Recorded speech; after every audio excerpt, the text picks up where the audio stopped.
everyone, and welcome back to another episode of the Pro Crastinators podcast. I'm the best guy ever, etc., etc. We got Give and Take over there. Hey guys, go to giveandtake.site to read the Lord of Ghosts comic. It's good, and you should like it, and you should read it. Yeah, it's good. It is good. I'm all caught up. I am its biggest fan. That's I am. Ben Saint's I am most number known one Lord as his of Ghosts fandom stan. of the Lord of Ghosts comic. That's his defining characteristic. We've also got creator of new video game, Tom. Yo, go to tomoliver.itch.io/ninja suffering to play Ninja Suffering. Indeed. But can someone acquiring all those big, juicy boigas really be said to be suffering? These are the questions of our time. I don't know. You eventually die, so. I guess that's true. Just like real life. Indeed. Speaking of dying, Endless Jess, good to see you, buddy. Hey guys, I'm here this week, so that means we get to talk about the Final Fantasy VII remake. everyone's favorite. All right. I'm opening up another tab. I'm gonna just start up an audiobook or something. It's I will funny see you guys say in 2 that. hours. Somebody messaged me on Discord yesterday and was like, I just want to tell you, the last 4 episodes of PCP have sucked. I hate to talk about Final Fantasy VII. Funny, it's the I worst. feel the exact same way. Hey, but if we can certainly talk about that. My feelings I was haven't just changed kidding. too much. I'm bored of it. I never want to lol. talk about it again. Epic. What do you know? Talk about Ninja Suffering, the better video game. Sure. Hey, here's the thing, Tom. Yo. And me, Ben Saint, patreon.com/Ben Yeah. Saint. I'm the last one. Okay. Right. Yeah. Yeah, I won't even watch videos about it anymore. I see guys who under normal circumstances, I'd be like, hey, that guy did a review. But now it's no more. I'm done. Everyone's talked about it. I've talked about it. No more. I more. am truly exhausted by the discussion. However, unfortunately for me, I am in the middle of my own labor, my Sisyphean task to God. articulate my full thoughts. Right. It is a nightmare. The struggle of the critic. I have been thinking very strongly about undertaking a similar labor. However, because I have other things on my plate at the moment, Sure. I've put it to the side. And also I'm thinking maybe that's better because then if and when I ever actually do it, enough time will have passed that the market will not be as flooded. Yeah, that's true. That would be a good thing. I think people are waiting a little bit for I don't know. Whenever a new video game comes out and I find it interesting and people talk about it, at some point there comes a time when the definitive video has been published by someone, a Matthew Matos's review of Dark Souls 2. Yeah, that's realized, also my fear wait, is that this the game longer does I suck. wait, the more chance there's going to be for a 9-hour Matthew Matosis come out and fucking I give up forever. Who cares? Matthew I don't think it's Matosis gonna wouldn't be stoop me. so low as to play Final Fantasy VII. I certainly hope not. He's smarter than that. Hey, I did beat the true super boss the other day, and so I did that thing. It was kind of fun. Okay. Well, that's I enjoyed interesting. it. Right. Well, Wait. I've got a breaking news. I have just a piece of breaking news. We don't have to discuss long, but it's that. So right as I was doing the voicemails before we started this very episode of the PCP, it appears there was a shooting in front of the apartment building next to my house. I heard a loud rat-tat-tat-tat, and as I do, I'm just I assume that's just bangs and pops as I hear in my neighborhood. I always think it sounds like a gunshot, but I never really know. I thought shootings didn't happen anymore. It's only coronavirus news now. Maybe they shot coronavirus bullets. That's what the news is telling me. There's no all the things that we thought were problems are no longer problems. This is the real and I love problem, that. guys. We're serious this time. This is clearly a case of cabin fever. They're going haywire. I have no idea what happened. I did run over to the building after a while. There were a bunch of cop cars. There's 10 cops. I don't know, 6, 7 cops swirling around. I have no idea what's going on. I looked for people who are dead. I did not see anything. I didn't see any ambulances or anything. But that did happen. And good old Cincy. I love living in the ghetto. It's great. That's all. okay. Well, moving on from video game talk to real video game talk. Real video game talk. Tom, shit. Yo. Azumi the burger eater. Yo. I played it a bunch of times, but sometimes burgers don't appear, and I run out of stamina, and that feels unfair. How does the burger algorithm work? How do you decide when and where they appear? That's probably the biggest problem with the game right now is just that they spawn every 5 to 8 seconds at a random Y location. So the platforms and the burgers use 2 separate, I guess, equations, but they're baby equations. So I don't know how to do math. And they just spawn in different locations. Because the way the game works right now is that it's just the same 3 platforms over and over again. Just when they get to the other side of the screen, they just instantly teleport back to the other side at a random Y value. So it kind of gives the illusion that you're moving somewhere, but you're actually just staying still and things are scrolling. So then there's a separate piece of code that controls the burger spawns. I was considering for a while to possibly like make it more like Dark Souls and have like burgers be like something that you start with like 3 of them and you can just use them whenever, kind of like Estus. But I wanted to very much have it be a 1-button game that you could play on anything, and I couldn't think of a good way of like integrating something like that without having to put like another button or something.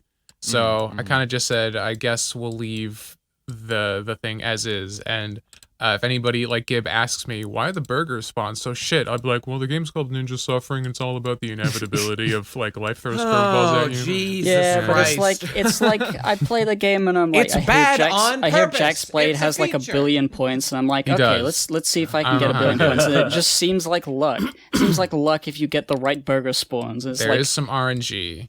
Well, like- sorry, Gib, My, is your my high specific score was complaint like that 500, 600, so I'm I think feeling I got pretty like good about 400. that. Is your complaint, Gib, that the burgers just spawn in almost impossible to reach spots, or that not, they simply no, don't not appear necessarily at all? impossible to reach, although that sometimes is a problem. It just sort of Yeah. feels like I can go for too long without seeing a burger, and like I'm playing perfectly well. I'm like jumping, not losing that much stamina, but I just don't get a burger in time before I die, and I'm like, yeah. But you said, Tom, they appear every 5 to 8 seconds. Is that yeah. still true, or is it just like you're Well- getting a lot of 8-second ones and it's just fucking Yeah, you maybe over? I'm getting. I a lot think of the 8-second thing ones. is, Okay.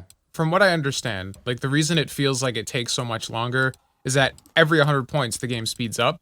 So once you get to like 500 or 600 points, you're doing way more jumps because the game's moving faster in those 5 to 8 seconds. So the longer you go, the less, the same amount of time, like physical time, is passing, but Yeah. you're doing a lot more platforming because everything's moving at a higher speed. That makes sense. Yeah, I it's guess the moral of the story is get good. It is like Dark Souls. no. Dark Souls has no RNG in it. It's all about your own reaction time. Like it's there's no like Oh, there's some like, RNG. Will that guy's weapon clip through the wall that yours bounces off of when you're trying to dodge out of a room? It's up to chance. You just have to know which enemies have Vorpal weapons, which is all of them. and Yeah. you don't ever. Yeah, I love the Remember word Vorpal weapons, guys? I do. Fucking sick. What did they do? It's like sometimes you press They the Estus instantly button, cut it off just your doesn't head work. if you crit. They were the best. Wait, in thing. Dark Souls? No, in Dungeons and Dragons. Dungeons and Dragons. Oh, okay. Right. Vorpal weapons are stupid, by the way. I fucking hate them. I think Dungeons they're and gay. Bunions. I just started playing D&D again. Oh, hell yeah. I got roped into it. I am no. a frog. Dope. That's it. Like Yo, dude, sick. I'm a little dark Dude, fellow frog man. Kekistan inhabitant. Fuck yeah, He's dude. like- That's what he's I'm like- talking about. He's a brewer. He was like a folk hero. He was like a folk hero from his hometown of the pond, right? Like it's all about the pond, but he's like the town hero because he led a water strike, right? Basically a hunger strike, but for water. He led a hunger strike, a water strike to protest imperialism, but from the dry folk. And now he's their fucking champion of their shitty little pond with like 100 people in it. But he's the coolest one of those like shitty little 100 people. And now he finds himself whisked away to this fucking magic cave that he can't get out of, and it's a struggle because he needs water. And if he doesn't bathe in water for 1 hour a day for 6 days, he'll die. So the first game was just all about like finding a wizard and being like, how much can I pay you to please just make me a tub of water? Please conjure a tub of water for me so I can live. And it worked. If Like a he was charm. stuck in a desert, would he and he had to acquire water and there wasn't any around, would he either try to find an enemy and bleed them and use their blood, or would he try to hurt their feelings and collect their tears, as that is a superior water source? There's Which of probably those two blood, options? but the thing is, he doesn't, just drinking it's not enough. He has to bathe in it. Okay, so he needs to kill a lot of people. He needs to really get No, he needs ambitious. to manipulate, like upset a lot of people. He needs to troll a lot of people, make them cry. a true Kekistani, no doubt. No doubt. He's like Frog Jesus, basically. He is a god among frogs. You know, Someone was asking him like about like tell us about the history of your world, and the DM was like just improv it. And I was like, well, everyone knows that the world started 60 years ago with the Great Flood that created the entire pond. Oh, Like, what else was there before the pond? Doesn't matter. It's not important. I was thinking today, like, I've had like weird, annoying mind fog. I was just like pacing around my room, just thinking, but like nothing was like neurons were like trying to fire, but there was nothing in the chamber. I was trying to think of world building and characters, but I was only just thinking of those words. I wasn't actually doing anything creative. I was like, building and I was imagining like thinking of stock footage of people writing on laptops and like people sitting down at desks to write, and I'm like, that's me right now, but I'm not doing it. And I don't know what's going wrong with my brain. I think I might have dementia. I think I might be going to die soon. I just wanted to think of something creative. It was really annoying. I couldn't think of anything. You just have to think creatively. Oh, yeah. It was- Oh, sorry. I also experience constant brain fog. I have a D&D story to go with Ben's. Oh, fuck. It's like this one time, a couple years ago, I started playing D&D with like a group of people that I know. Because I had never done it before, and I was like, this will be cool. So I meet this D&D group, and like only one of them I actually know, and the rest are like her friends. So we're playing D&D. It's me and my old secretary, if you remember her. We were, of course. So we were playing D&D, and so I was making my guy, and I made a guy called Bartholomundus, who is like a dragonborn monk. So he's like a lizard man, and I just played him as Donatello, and I would do the voice for like the whole session, and it was awesome because like I would take completely insane risks and do the most retarded shit imaginable that was like bound to get the whole party killed. And it was like really frustrating everyone, and like one guy in particular was like really mad, and he was even more mad because like everything I did, even though it was like the stupidest possible decision, I would like roll a 20 every time, and like it would work out great. And this guy, he like thought he was like the king shit of the D&D group. He was, and he was like, I'm a bard because I'm a ladies' man, and I seduce all the women because I'm a real charming. And you could tell this man was not a ladies' man in real life. Of course. He was like the stereotypical D&D player, like all the things that could be wrong with a human male at once. But such as being a woman, for instance. Yeah. Oof. But for the hate to see purposes it. of the game, he wanted to be a bard, and he was really playing it up. Like he had a voice too, and he was like in character the whole time, and he was like trying to like swagger and be confident, and all right, so he's the bard, and he's like trying to seduce all the characters. And was he like Donatello doing the rapey stuff alongside no, that? I wasn't doing rapey stuff. Donatello is a rapist. Bartholomundus is not. That is the one key difference between these two characters. I see. Yeah, he was just like, he was so like, this is like, I'm gonna be the coolest guy in the D&D party. But like, I became like really popular in this group. Like by the end of the first night, everyone loved me because I was fucking funny and I was doing stupid Donatello shit, and like all my dumb plans were working out successfully. And he was over here like trying to be a bard and seduce people, and like all of his like cool ideas just didn't matter compared to my complete retardation. And he was getting more and more frustrated. And that's the story. I ruined his entire D&D experience, but I had a great experience. The struggle between like the D&D veteran who's really interested in like playing their character seriously and immersing in the lore versus just, I guess it would be the Chad doesn't give a fuck about the setting or characters or anything. I would be. Tales all I'd the feel time. bad, except that I don't, because he was a fucking jerk, and he was like really smug and elitist about everything, and I enjoyed ruining his time with my I understand antics. that. It's just that I've been that guy too many times, and it feels bad to reflect on how everyone hates you. Okay, actually, there was only one time when I D&D'd in college. I know I've talked about this like years ago, but I made my one campaign, and I planned like, as I do. I planned like every detail of the entire setting, and it was about like two brothers or something, one of which like was involved in like a demon summoning plant, or demon summoning fucking ritual or whatever, to like gain power over his brother who he was like rivals with or whatever. Like, I don't know, fucking Sabin and Edgar from Final Fantasy VI, but I don't know, evil and dark or whatever. And so I like sprinkled clues throughout, like, whoa, there's like a corpse of a demon here. That shouldn't be here. Like some Dark Souls world building in my head.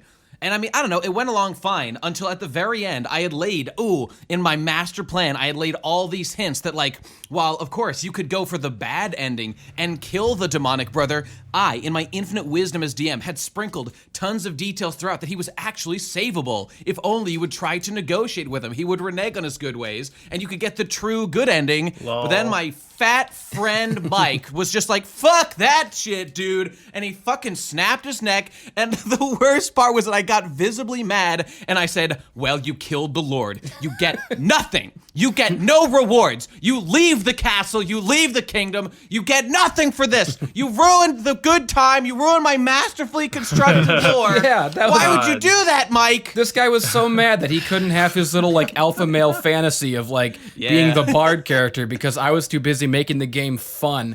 And like I just wanted to craft a narrative. and he bro. was the only one who was mad. Like he was just sitting Sure, there like sure.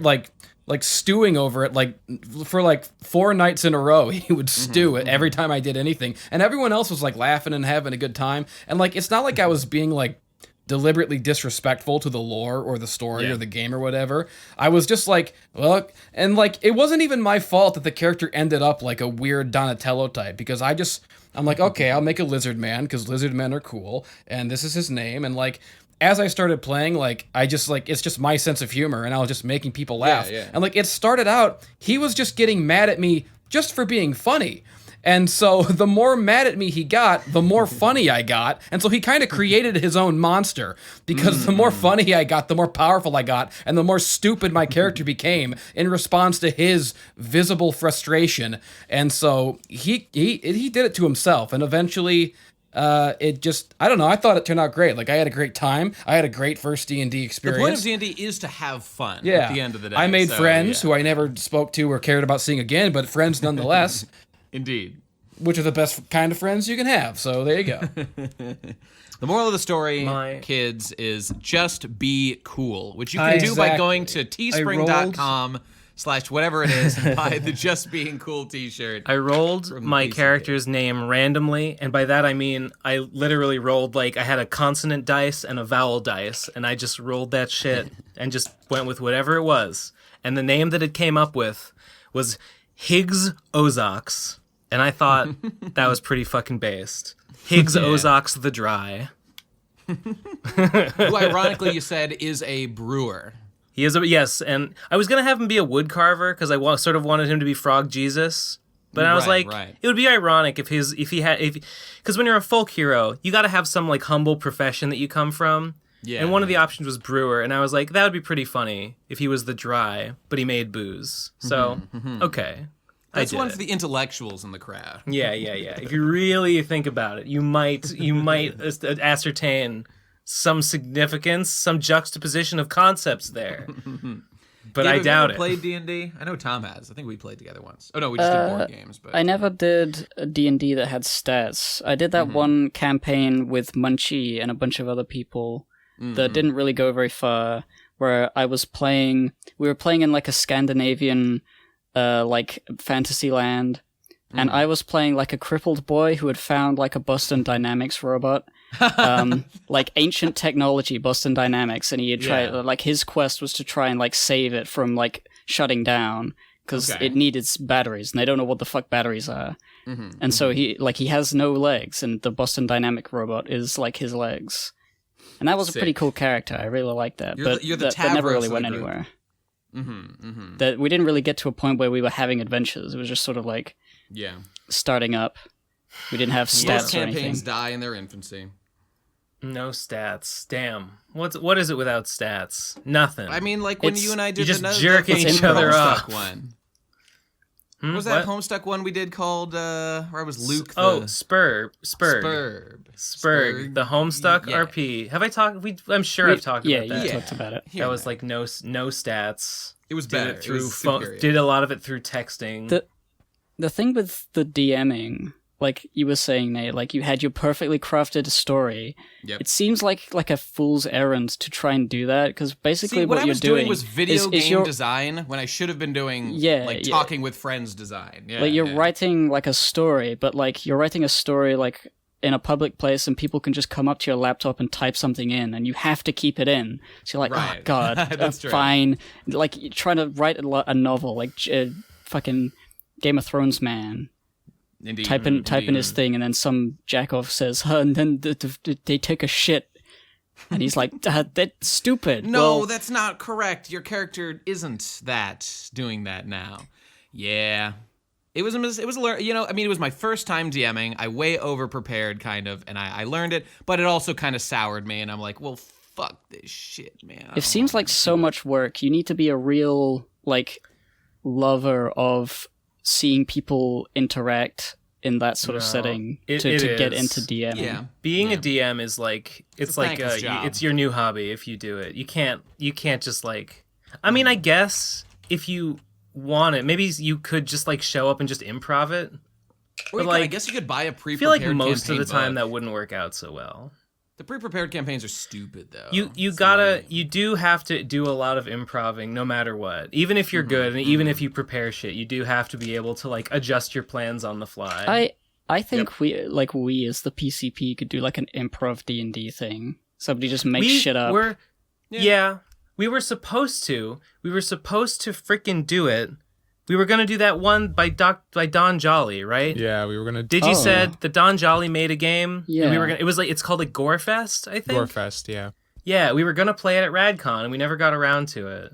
That's true. That's true. We could still do it. We could still do it anytime. We could just do it in a Skype call or a Skype call, lol, Discord. Imagine. The fuck is a Skype? I don't know.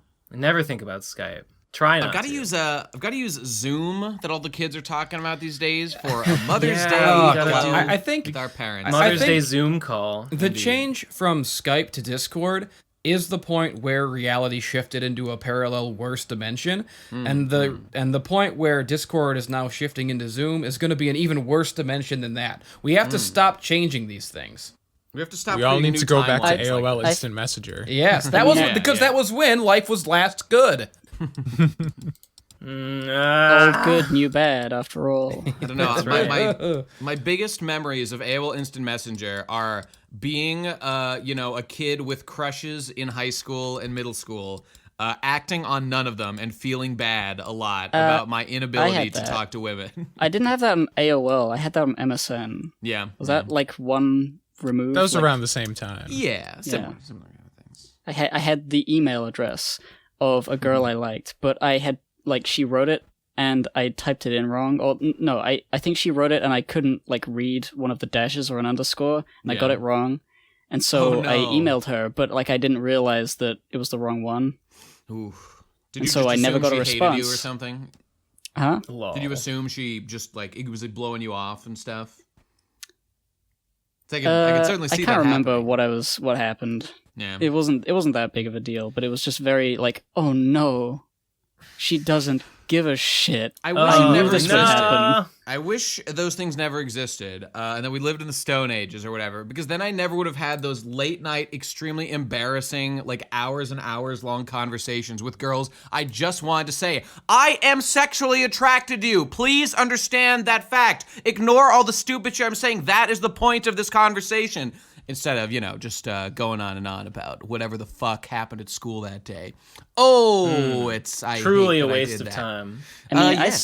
I skipped the small talk and I made an embarrassing like comment that was too sexually charged, and I think What's somebody wrong with that? You That's know what? the way to It's say That's it. the way It's to not more embarrass honest. It's yourself. better to err on the side of that than I yeah. agree. You don't want to err on the You cuck waste side, less as I time was. that way for sure. Yeah. yeah. And But just I feel keep like trying, I you know. became like not like a Mm. big rumor, but like a little bit I see. like a guy. Okay, like okay. he cares about like sex. Oh, you should God, talk what- about But my it. biggest Yeah. fear, What a when I was young degenerate. man, No one was does What a that. fucking My biggest fear was piece that of anyone would shit. find out that I was sexually attracted to anyone. That was my nightmare scenario. No one can, to this day, I don't want anyone to know that I feel those things. It would be career I ending, would. to say the It I is. least. think It's- that yeah. was pretty shitty. Yeah, indeed. Good times. Good times. Yeah, pretty good. No one should No, have I that really- power over you ever. That's what I it truly agree. means to be a man. It's true. That's why MGTOW is the greatest men on the Yes. planet, and I aspire to be just like them. I really was not a fully developed human being until I went to Japan and became the samurai warrior, and it felt real good. Yeah, you became a real man in Japan, but as soon as you came back, you reverted. I lost You've it never been all. the same Yeah. since. Yeah, that's true. Unfortunately, that's where my heart. What is it? My heart. Oh, what's that fucking line from It in that poem that the fat kid wrote to the hot girl? Oh, yeah. Mine burns there too. My heart burns there too, or whatever the fuck. Yes, that's me for the land of Nippon, my Japanese brethren. You know, me and Michelle have talked about like lining up a trip one of these years, maybe next year, I don't know, maybe the year afterward, specifically to go see the sakura blooms. Oh, and Victor was telling us about his trip and giving us some tips about where to go for reasonably cheap flights. And it's not even, I don't know, if you have $3,000 that you're willing to like invest in that kind of a trip, which, you know, you could save up not too hard for, yeah, you could make that shit happen. It doesn't have to be just a dream, ladies and gentlemen. One of these days, go see the sakura. I have a dream of like walking the earth and like being around no one and like disappearing, and like the dream kind of it's hard to like rationalize that with like also having someone who wants to go places with you, because it's like, oh man, someday I'm gonna go over here and to this country, and I'm gonna go over there, and I'm gonna travel the world and go to all these places, and then you meet someone and they're like, oh yeah, we can do all that together, and it's like, no, you don't understand. The whole point of me traveling is to have no one be around me ever again. For that, like, me traveling is not a fun thing to do with somebody who I love. It's a break glass in case of emergency. Like, all the other options have been used up. It's time for this now. I getcha. I guess with me, I mean, my real everyday drive, all I want to do is like play the video games I want to play sometimes and work. These are like and I don't know, exercise sometimes and eat the food I like. Because like if I have someone I like hanging out with here, what the hell's the point of going anywhere else? Yeah, I physically feel a desire to travel. Also, god damn it, I just wish I lived near the ocean, which I will before too long, I think. That would make my life just feel better. You know what? You're right. I think this might be one of those fake opinions that I sometimes have. My favorite them, and I realize it's not even true. It's a nice idea, just the idea of being like an explorer, but like like a rugged, like, I don't give a fuck, I'm just gonna walk around the world. I saw a video once of like a guy who took a picture every day while he was traveling the world, and his beard grew to like 2 meters long or whatever. Sick. And I was like, that's a cool thing, but then I realized how annoying it would be and how expensive and time intensive and like planning would, you can't just do that without dying instantly.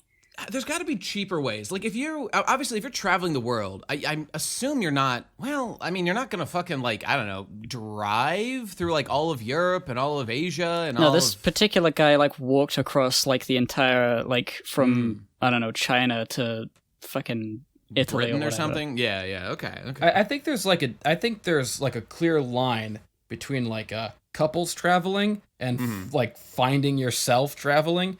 Like, for sure. When it comes to like couples traveling, I have like these little dreams, but they're not like goals. They're more like images where I see myself like, hey, it'd be cool to take that special woman and just be like on the street in Paris, just like sitting while that Paris music plays, like in that episode of X-Men where Wolverine finds God and Rogue and Gambit are like sitting. Like I always picture myself as Gambit in that exact scenario, and like, yeah, that'd be fucking cool. Lecturing my woman about atheism, like, I say it's all random, Cher. Life hand you a full house or a busted flush. That'd be fucking cool. But then when I picture like solo traveling, I picture like everyone thinking, like, faking my death and living in a temple in like fucking Thailand or something for a year, like up in the mountains, like doing chores, like carrying like the stick with the 2 buckets of water on it up the steps, learning to like find some kind of spiritual remedy for this affliction that tears us all apart daily in this cruel world that we live in, this cruel society. I had a buddy. I had a buddy in, I don't know, high school, growing up, who went after I left high school and stuff and joined a monk I don't know, what do you call it? Like he Yeah. gave up all his Monastery? possessions and did that Buddhist monk thing. shit. No, it was like a Jesuit monk, like that kind of thing. It was like Christian oriented, I think. He just did that for a while. And the funny thing was, like afterward, like, you know, I can't speak to what's going on in the guy's head. I don't really know him particularly well. But afterward, after like years of doing that, he just kind of seemed like the same guy. I was just kind of like, what was gained? What was gained by all that? Maybe he just enjoyed it. It was enlightening in some way. I'm not privy to. Frankly, we've never really talked about it that much. Well, that's But, the cruel irony about personal growth. It's not like on TV where the character arc happens and everyone can see it and appreciate it. You know, in real life, you learn and you grow as a person, but like it's still like in your head, and everyone still treats you like the same old asshole. If he hasn't changed his hairstyle visibly, it doesn't count as character development. Yeah. Like in Yeah, time if skips you don't and make a anime. fucking YouTube vlog series that people can watch as a TV show, Yeah. then you haven't changed. If you're not constantly narcissistically talking about yourself in public for all to see and comment on, then nothing you do counts and no change has actually occurred. Gotta All you can agree. actually do is like take your life experience, put it into a character, and write a story, and then people like the character, and then they like you. Yeah, and then But you go, they don't realize surprise, they like you." motherfuckers, it was me that you liked all along. Did you guys ever read Siddhartha by Herman Hesse? I think I read that. I don't know what a book is. Yeah, that's Our what dad told me that book was about Buddha. It's It's not, not. literally Buddha, no. But he It's does not. meet Buddha in there. So Buddha is a character briefly, I think, if I He's remember mentioned. correctly. I guess so. Maybe It's I just should about give a him the guy- benefit of the doubt. It's just about a guy finding enlightenment, basically, which ultimately ends with him, like, he's just like a man who, like, works a river crossing. But he goes through, like, all this, I don't know, like, he follows a path of spiritual enlightenment, much like the Buddha did. Goes gay. That's how he finds enlightenment. He gets 'cause his he lives river that other crossing guy? boyfriend. No, Ben, no, that's not Yeah. canon. Yeah. That's your Yeah. fanfic, Ben. They're just definitely best gay. buddies. They're definitely gay. Okay, they may be gay, but the thing they're gayest for is crossing that fucking river, and they love that shit. Sure, And they do that okay, shit. We're on okay. the same page there. And I don't know.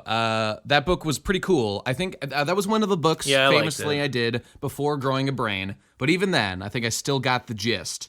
There's probably a lot of like fucking farmers out there who just like are. I think enlightenment Who also means- just whisper "Om" into their gay lover's ear, right and fucking right, giggle as they about peg it. them from behind. It makes me wonder the way that like he ends up after reading that book. It made me feel like, are there just like people out there who just don't spend every waking moment like concerned with like their destiny and like the future, and are just like enjoying being alive, that like technically count as enlightened? I think 'cause that's kind of what it is, right? That's what Buddha's about. It just being depends on your present. perspective on what enlightened is, I suppose. I think for a lot of people that would be like enlightenment, understanding that the impermanence of life and how all you're striving for doesn't really matter at the end of the day. I finally beat my high score in Ninja Suffering. Holy fuck. Congratulations, Tom. Well, that's What's your high score? That's Wait, true wait, go enlightenment. back to that thing about Yeah, how go everything's back to the meaningless. And we're all- topic.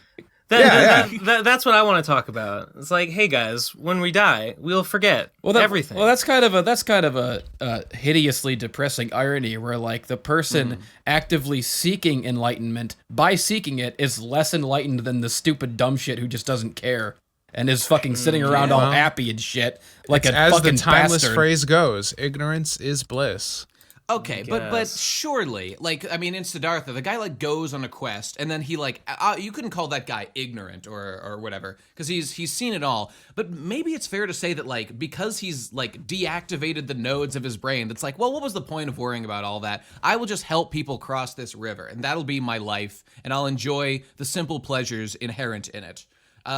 Is that like, you know, willful ignorance perhaps, or is that just a realization that through all my struggles of trying to understand what's going on in the world, I find that like the answers were all, you know, just to be present and enjoy life, and there is no greater truth I could discover.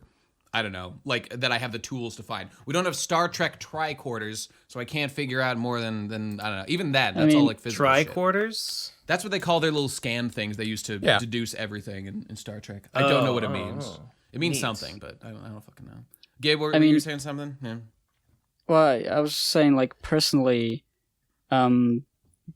the idea of there being like a, an enlightened state where you understand the universe. Like I hear about these things, people talking, waxing philosophical about having, understood things finally. And I'm like sitting here and I'm like, I don't know whether I have or haven't. I don't think I'll ever understand the moment when or whether or if I ever like understand anything.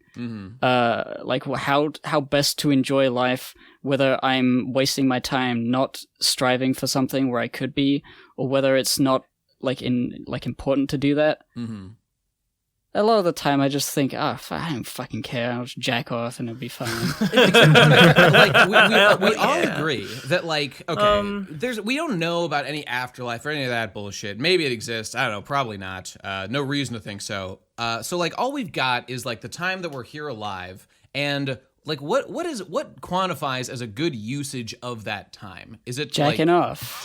I don't know. You're right. It's the only thing that qualifies. I'm curious what's more enlightened theoretically about like being a river crossing guy who helps people cross versus like literally just the extreme example of being hooked up Matrix style to like a pleasure machine and just, getting that fed to your brain at all times to keep you like perfectly satisfied. What is more enlightened about that, rather than just recognizing, I've thought about this because there was, it's a common like idea. I've seen it before. The idea of a machine that just gives you pleasure is disgusting to me as a person who knows that I'm not currently in one and I could go into one. If I was born in that and I had no other knowledge, then obviously I'd enjoy it. But because there's like a very like there's a fakeness to it that I can perceive as a person who is not currently hooked up to a machine, although I might be, in some like real Matrix, like, oh, there's a fucking another level to it. But like if there was a choice, do you want to get hooked up to a pleasure machine, or do you want to suffer in the life that you currently live in and sometimes feel good? I'll be like, nah, I'm good, I'll just poke at rocks on the ground. I mean, that's pretty fun. I don't need pleasure all the time. But when you think leave me like, alone. I mean, okay. I mean, I don't know. Like, is it all just hedonism? Like, because we know that like a perfect pleasure machine certainly isn't a realistic thing. It's like, oh, don't be tempted by like drugs or stuff like that, because it probably won't work out very well. Like, what's the metric? Is it specifically like happiness in life? Is it?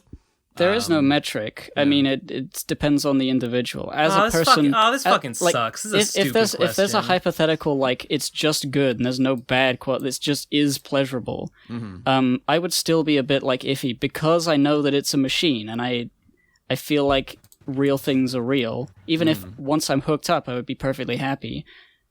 Hypothetically, then I just still would be like, Nah, you have fun, kids. I'm just gonna die. I'd rather do that. I've been living my whole life with the idea that eventually I'm gonna pass away, and that this is what life is. I just don't want to think about it. Just leave me alone. I hope I don't die. But that's what the machine is for. The machine will make you not think about it.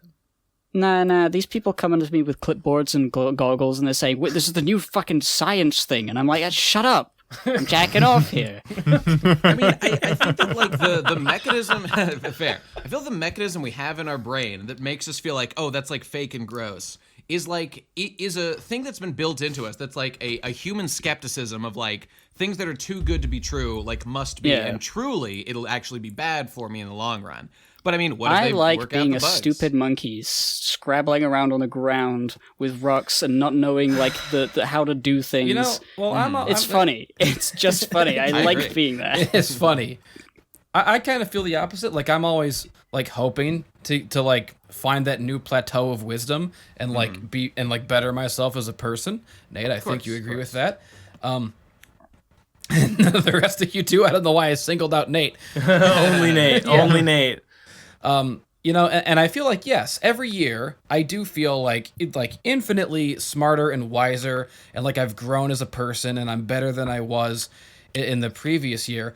But I have yet to cross the threshold where all of that increased exponential wisdom yields happiness or any kind of contentment, or I'm concerned. It seems to just make me more miserable every year. The more I'm better concerned person I feel that now that I'm deeply depressed all the time, I have crossed that threshold, and now I do have the clearest idea that I've ever had, and it's just that the truth is bad. Oh God! And I would have been better off not knowing. Oh, don't talk about how the truth is bad. I don't want to think about it.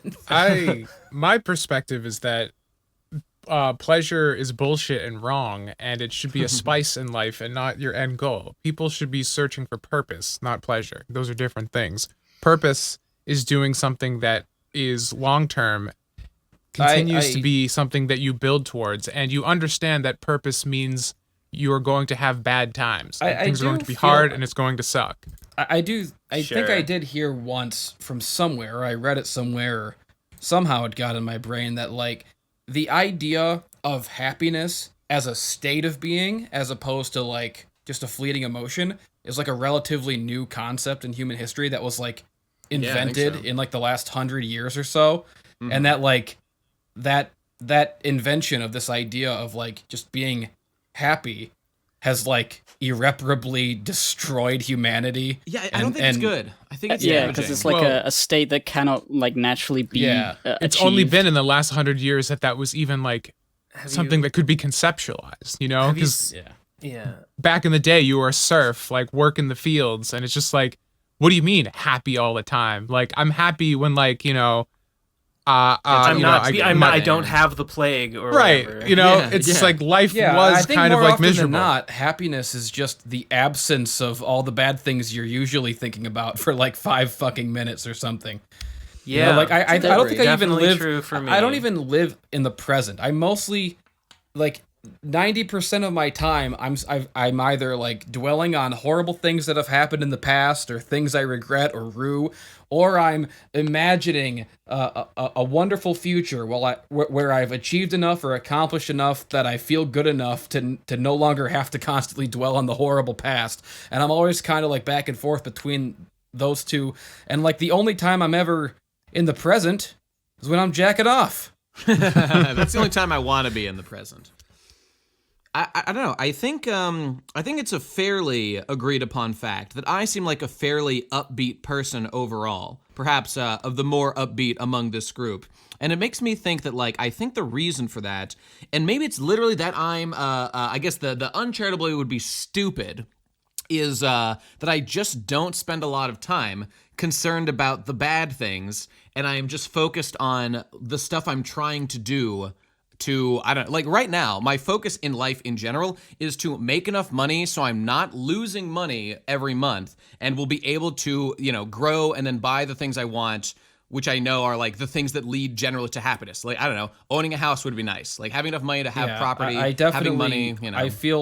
I definitely feel infinitely better in general when I am engaging with a plan of action or actively doing something or working or accomplishing something, which is why I was really happy for a few brief months there when I started going to the gym before the U.S. government decided that I should be fat again and closed down all the gyms everywhere forever. I don't have an excuse because my gym is in my basement. I could be working out this whole time, but I'm not. Oh boy, Jesse, it could be worse. You could have a spine injury that prevents you from doing any exercise whatsoever anymore. You're still on about that, Tom. Let's get over that. Oh, listen to this bit. Oh, we've heard about that. Oh, get over it, pussy. Walk it off. I wish, man. I tried using the Bowflex in the house yesterday, and it fucked me up pretty bad. And I was like, well, I guess I'm not doing that anytime soon. I cannot, like, exercise outside of a gym. Like, my brain cannot do it. It's exponentially worse not exercising in a gym. Plus, I hate bodyweight exercises. They're fucking pussy shit. I want to do know. fucking bench. I don't like going to the gym. Well, I like my basement. But that's the whole point. The other thing is, I don't like going to the gym, so I want to get in and get out as quickly as possible. That's not a bad when I'm at my house, I still don't like working out, but my computer's right there. Well, the main thing is that, like, I've never, like, been able to really live alone for any extended period of time. You know, I'm always have other people in the house with me. Like I'm quarantined with other people in the house. I don't want people in the house hearing me or seeing me work out. It's fucking embarrassing. It's not embarrassing at the gym because everyone's doing it, but, like, the idea that someone else around me knows knows that I'm actively concerned about my health fills me with humiliation pussy shit. and Are you rage. simping for your own body? That's fucking gross, dude. Pussy shit. It's Yes, dumb. it's almost like a tacit admission that I'm fat. Yeah. Like, no, I'm not. I just want to be a little bit I healthy. will not admit to being fat outside the gym. Even worse, it's that you care that you're fat. Just being fat can be cool, but exactly. if you care, ooh, cringe. I have cringe. since the gym closed, I have become a fucking planet. I am so grotesque. I look at myself and I feel like I lay in bed and I sit in a chair and I feel my fucking fat folds flopping over the edges of it, and I'm just happened to filled with so everybody. much hate for all things. Hate for the government who created this conspiracy. You know, everyone has their own ideas and conspiracy theories about the coronavirus. You know, there's no truth anymore. No one really knows what's going on. My chosen personal conspiracy theory is that this whole thing was manufactured to get me fat again because they knew that me being in shape and me being happy with myself would be too powerful and I'd overthrow this whole stinking corrupt system. So they had to do something to close down the gym and keep me from it. And this is what they thought of. This is their excuse, and it's working so far. I'm so sad. I'm so angry. I was so committed. Like when I finally started doing it, you know, you were killing it. It took me my whole life, and when I finally started doing it, I'm like, oh my god, Islam is the way and the light. I finally see. I am enlightened. I will never stop coming here. I will come here every single day and fucking clang and bang and kick ass. And I did great. And I lost like 30 pounds or something. Like That's great. I was 240 fucking when dope. I started, and by the end of it, I was 210. When it in a span of I think 3 or 4 months, and I'm like, oh my god, I look great, I feel great, this is so cool. I'll never stop doing this ever. And then like 2020 started, and for the first few months of 2020, I was staying with family like in another state, and I couldn't get into Planet Fitness because they're like, oh, you need your driver's license to get in here, and I'm like, I don't have it. I took a train here, so I couldn't get in the gym there. And so then after that, I went to Virginia with you guys, and then we fucking binge ate and fucking drank, and that was even worse. And so then and then as soon as I got back from that, it was like, oh, now everyone's quarantined. You can't even go outside. You're not even allowed to move. You're legally required to stay in bed and be a sack of shit. And so like I'm already like I went from 240 to 210, and now I'm back at 233.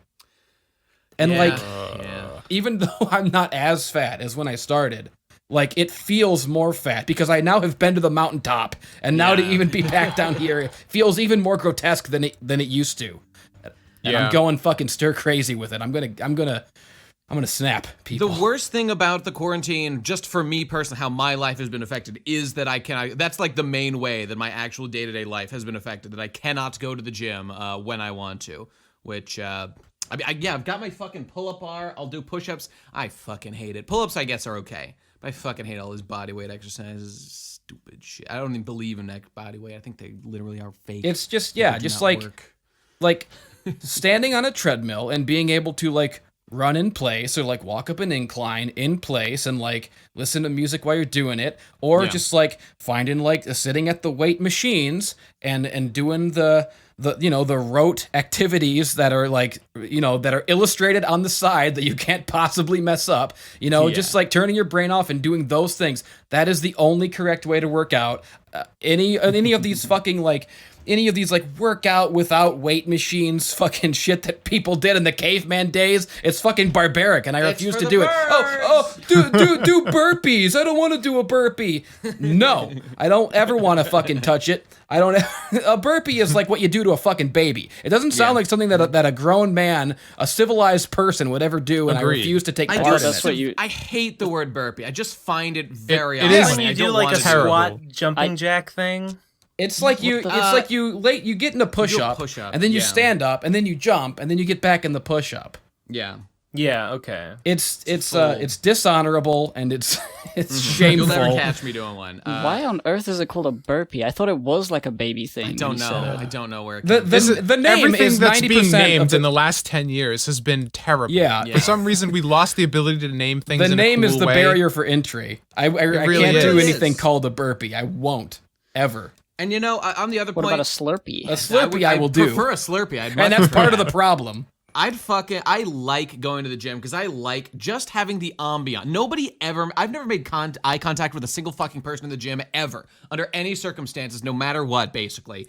But I like having them there for the tacit, ominous feeling of oppression that if I do something embarrassing, if I even just sit there and don't do anything, if from the side of their eye, from the corner of their perception, it will be noticed that I'm being that guy at the gym. And that little bit of motivation, not to mention just the fact that I have to get my gear and go to the gym, it commits you to getting your workout done and getting done. Whereas I spent 2 hours working the other day because I was just watching some fucking Star Trek Voyager while I was exercising. Because it's in my fucking workroom. It's in my room with my computer. What, am I gonna not watch TV while I exercise? That would be retarded. Of course I'm going to. And the workout took twice as long and I wasted tons of fucking time. Yep. It's a nightmare. It's horrible. I don't like it.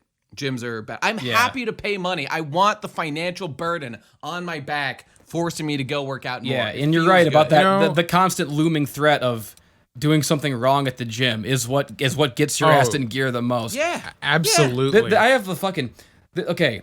Here, I don't know if I've told this story before. It's like this was like the dumbest thing that I ever did at the gym, and it's still I still think about it, and I feel horrified at the thing that I did. I was like. So I was at the gym and I was on like one of the machines, just like lifting the weights and fucking doing the thing. And you know, when you're done with it, you get up and you go and you get your little paper towel and you get your little spray and you come back and spray it down. So I finish and I get up and I go to get the paper towel and the spray and I come back to wipe down my seat and there's this like guy standing there by the machine and he's like a disability, like deformed guy, maybe Yeah, like one of retarded those. or something, you know. He had, retarded people with this. You can go to the gym, you can work out too. I'm not judging you, man. Even though you're creepy, and even though you're shaped wrong, and a person should not look like you. God it's did fine. not grant you his favor, but that's all right. Yeah, and he's like this weird, he's like 5 foot tall, and he's got like this huge, like misshapen, like bulbous head, and like a sloped forehead, and like this weird dummy look, and he's just oddly shaped in every way, and he's just kind of staring blankly, like in the way that a bad person does. Okay, yeah, right. So like I come back with my spray and my paper towel to wipe down my seat, and he's just standing by the machine staring at me, like staring into my soul, like right into my eyes, and not saying anything. And I'm just like trying to ignore it, and I'm like awkwardly, like I'm just like silently like patting down my seat. Let's get this over with so I can get away from this guy. And he's just standing there, and he's like really close to me now, and he's like looking right in my eyes, and I'm like, hi. Like I just said like hi to like to give him to satisfy him somehow, give him the human acknowledgement that he clearly craved. And I'm like, hello. And he's like, hello? And I'm like, oh my God, what does he want? What does he want? And I walk away, and so I'm walking, I'm like, oh my God, I can't believe that happened. What a weird guy. What a fuck. And I'm like, I thought for about like 5 to 10 minutes, I was thinking, that stupid son of a bitch, that fucking retard, fucking standing there staring at me, piece of shit, what an asshole, fucking cocksucking bastard motherfucker, I hope he fucking dies. And I'm thinking like that for like a good solid 5 to 10 minutes, and after a while, all at once it hits me, wait, I went and got the paper towel and the water, and I went to a different weight machine. And I was wiping down his seat. That's why he was staring at me. I was the retard in the story. Oh, wow. And I still think about that late at night when I can't no. sleep. And I will for the rest of my life. Like, in that guy's world, he has a story about a retard he met in the gym who just came up and wiped his seat for no reason, and the retard was me. And he'll be telling that story to all of his retard friends for the rest of time. He's like that guy from Midsommar, like the inbred guy who who actually has the true wisdom, who can like touch God and convey God's message. In this case, it's that bro, you're on my fucking machine, bro. What are you doing? What are you doing here? I'm just thinking like how I would react, like how furious I would be if a stranger came up to my seat and started wiping it. You know, I mean, it would be a nightmare. But that reminds me of the No Man's Land, the nightmare scenario of there's two things. One, where you like step away from your fucking machine to go get a drink of water. But the worst one of all is when you're mid-set and you realize you have to poop. and you're like, oh God, this means I'm gonna be away from a machine for like 5 to 10 minutes. So you arrange like a full like barrier of like your water bottle, your backpack, I don't know, your fucking your wrist wraps, or your weight belt if you got it, in like a semicircle around, so everyone knows this is your machine. And when you still walk, and still, despite that fact, there's a percentage of the time when you'll come back and there will be a guy who's like kicked it all aside and is on the machine and is now currently doing the exercise, and you have to have God. the talk. Bunch The of talk savages. bro. I'm so sorry. I'm so sorry. I was away. You're the one apologizing, even though clearly he is in the wrong. There's a conflict of morals here. Yes, it is wrong to occupy a machine for too long, but what's a man to do when you realize you can't work out when you have to poop or even pee? It can't be done. You have to step away. It's one of the nightmares of the gym. And then you have to have contact with another person at the gym, which is the ultimate, The worst situation possible. the ultimate sin. It can never be allowed, and it's a nightmare. It's a nightmare. I mean, when I was going to the gym, I would like go and look up the Planet Fitness on like the Google app and like see like the times it was least busy and try and make sure I could fit Oh, yeah, that makes sense. time into my schedule, just like optimize not having to see anybody. Sure. Yeah. Just Oh, didn't that's want to wise. interact It's with very people. wise. Is Planet Fitness a 24-hour? Yeah. Yes. Yeah. My- Because Some I, of them I, are. I usually Gym. go like 2 a.m. Dude, my gym has 24-hour posted on it. Do you know what that means? Do you know what they meant by 24-hour? They meant, in real fine print, on weekdays, starting at 5 a.m. on Monday. There have been, I think, more times than not, I have gone to the gym and it has been like Sunday night at like 6 p.m. and the doors are fucking shuttered because, it's only 24 hours on the weekdays. On Saturday and Sunday nights, we close early. And I think Friday too. These people, I'm going to burn it down. Next time this motherfucker happens, I'm going to pour the bacon grease from the Arby's next door all along the lines and burn this motherfucker down, create an explosion with all the fucking, what is that stuff? The chalk, the weight chalk for the barbells or whatever. Which obviously they don't have because it's a pussy gym, but whatever. Fuck them. It's horrible. You know, Although, all this talk go on. about Planet Fitness. I'm realizing that I haven't been to the gym in like almost like a year and a half. Yeah. My membership is still active, and I bet that even though they're all closed, they're probably still charging me monthly, even though none of them are open right now. I got an email from Planet Yeah? Fitness saying, "Don't worry, we're not charging your cards during this time." Okay, that's good. I should check if mine is doing the same. Thank have God for that. You There- better go there's to a the ch- gym soon, Tom, because I've been waiting for the next Q&A. Yeah, I know, me too. dude. It's a nightmare. It's a nightmare. But there's extraneous gym- circumstances now. Yeah. because there's a gym that's actually right near me because I used to live here years ago and then I left and then I moved back. Yeah. But there's the gym right down the street is called Workout World, and back in the day, I had like a subscription or whatever. I was a member at Workout World, and then I moved away and I like couldn't cancel my subscription. But I was like, I know, and I canceled my debit card and I got a Perfect. new one, so they stopped charging me.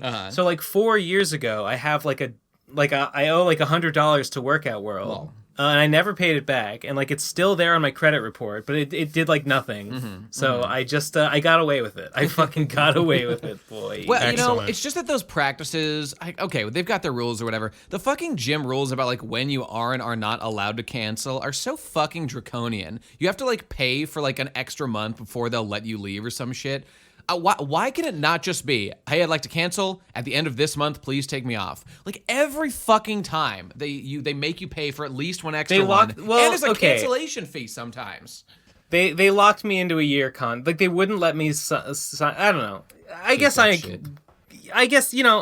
did sign up for a year contract. Yeah, but like whatever. It's because I used every tool at my disposal. A and I gym's outsmarted entire them. business model is subsidized by fat people who sign Yeah. up in January and then never go Just don't again. come. Yeah, I mean you're right. Yeah, but You're right. they're not willing to cancel the subscription because that's That giving would up. feel bad. Yeah, right. No, it's true. It's true. I don't blame the gyms. That's a real thing. That's Sure. it's happening. But no, I don't want to be one of those guys. Of course not. So I won't work out. I'll just cancel my subscription. Just cancel my fucking debit card. Better mom. Better idea. Man, no, I keep thinking I should probably start lifting again, and it'll be depressing because like I'll have to do it by myself. But like, I'll probably feel better. You It'll will probably improve my 100% mental feel state. better. Everyone always feels better after they exercise. It's true. Always. Yeah. I'm Gotta gonna get do the demons out somehow. it. Exactly I right. guess so. I'm gonna do it, ladies and gentlemen. I'm gonna work out today. I'm gonna get that. It's gonna happen. You're welcome. Feel free to hold me to We it. gotta call our mom today. Oh, true. But I've got. When was that? 6? We said. Okay, maybe I'll do Doing it at afterwards. 6, yeah. All right. I think I'll have time beforehand. An hour and 44 minutes from right now. Tick, tick, in tick. case you're wondering. The doomsday clock marches ever onward. Has anyone used Zoom? Do I need to be scared or intimidated about setting up Zoom? I don't think so. I've never I used haven't it. used but it. I'm at the both age- my Do I have to, parents like- are, and they're idiots. I'm so. at the Do I age have to now. download I'm it? not learning any new apps or social media things or I don't care. Discord would do this job. I wish they just had Discord, but I just don't like know. whatever comes out past this point. I'm not interested. I'm not going to be a part of it. This is what it means to truly become an adult, to give up on trying to follow trends. Say, this is it. I'm planting my flag, Well, not moving. there's like two like levels of getting old. There's one is Yeah. where you hear about the new thing and you reject it, Mm-hmm. and then it's when you get to a point where you're so old that you don't even know anything, Yeah. and you say, yeah, sure, why not? And like that's why all the Whoa. really old, like my parents are on Zoom doing like talks with their friends. You know, up to Every this week. point, I've Why? resented... What am I supposed to be excited about with Zoom? Like we already nothing, got nothing. like you can do video conferencing in Discord. You can do Yeah. it through Google Hangouts. There's like already things that do the same thing. the I think reason it has like Zoom- some new features of like you can have like tons of screens on screen at once or something that's different. Zoom 'cause- didn't I require don't know. login at the beginning, so like if Oh, you that's didn't better. have an That's account, nice. you can just still use it. You can still go join other sessions and Hey, stuff. So on that's the- why it kind of rose above. It's 'cause it's just lower barriers yeah, that's of nice. entry. It's free. You don't have to sign up. Hey, You know what? I guess low barrier of entry really is a feature. it is. It is. Like I guess that's It's why arguably like, the most boomers important can one use it. for Yeah. mass appeal. Yep. Hey, on the getting old thing, up to this, I'll plant my flag. Up to this point, I have famously resisted the idea of a Gurren Lagann sequel. But now I suddenly realize that Gurren Lagann only covered 2 of the important stages of development of a man. One is when you go from childhood to adulthood and you improve yourself and learn how you can affect the world and make positive change. Part 2 is when you, as an adult, have to recognize that the world is an imperfect place. That your power will not be enough to just like change the entire world all the time. You have to play within the system to a degree. But I need Nate, a that sequel. sounds like the worst fucking sequel to Gurren Lagann. No, that no, sounds no. like the exact opposite of what it should That's be. well, That's first not of all, the that's sequel. already That's- the show, Ben. That's that's Gurren already the Lagann. show. Yeah, that's part 2. Like spiral power itself is not enough. It would destroy the world. It would destroy the universe. But we need a true sequel when Simota's an old man, and you begin to resent those who are now trying to change the world, and you hate that they're exerting any influence, and it makes you mad. Does he become what's his name? What's the fucking old guy's name? Sigmund Grandpa. Freud, Grandpa No, from The Simpsons. The guy who ends up as a head in a jar. Lord Genome. Does he become the new Lord Genome? Well, Ben, famously, I busted this wide open that really Lord Genome is just like Rossio, that he's not like anti-change, he's just protectionist, and he views his rigid control of the world simply as a means of protection. But now it's not about protection, it's about hating people who are just making things new and complicated, and that makes you yes. mad, and that's what I want. I can't wait for Nate to Last Jedi Gurren Lagann and take a beloved protagonist and turn his ideals on its head. That's for what an I want. agenda. That Sounds sounds great. That's great. That's called maturity. Look it up sometime. UrbanDictionary.com defines maturity as whatever Nate just said, and it feels good. Okay. Sick. Actually, I'm curious. Maturity is defined as what Urban Dictionary doesn't have. It's nice. Cool. That's really funny Urban Dictionary. Oh, that's a You've real, really earned it's a your real place dad in joke. our show. Yeah. Hey, you know what I did today? What's that? I bought 500,000 bells worth of turnips.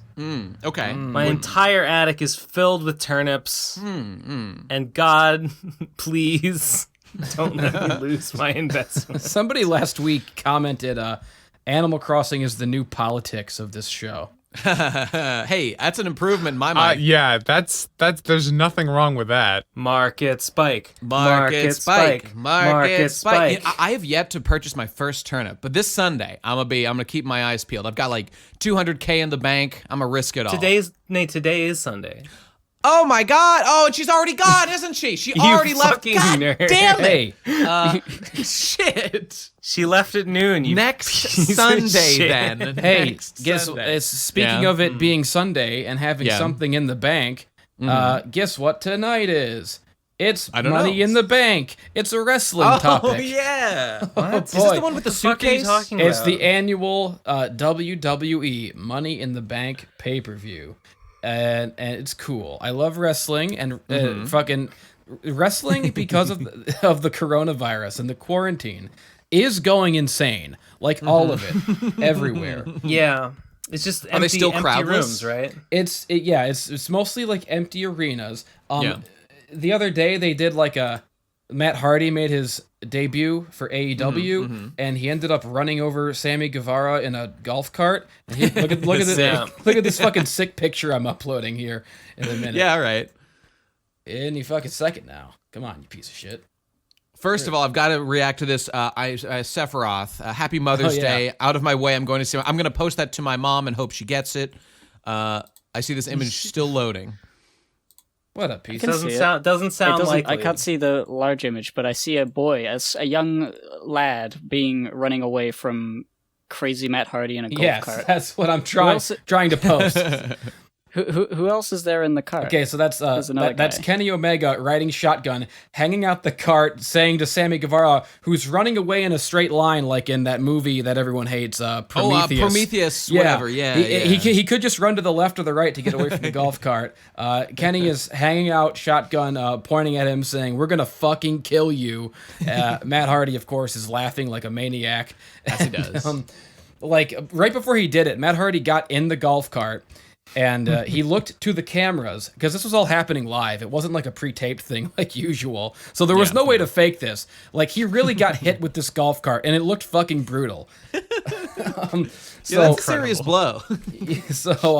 So right as when Matt Hardy was getting in the golf cart, he looked at the camera and he said, "I need you to document these events." And the commentators were like, we are Matt. It's on TV. This is live TV. We are documenting it.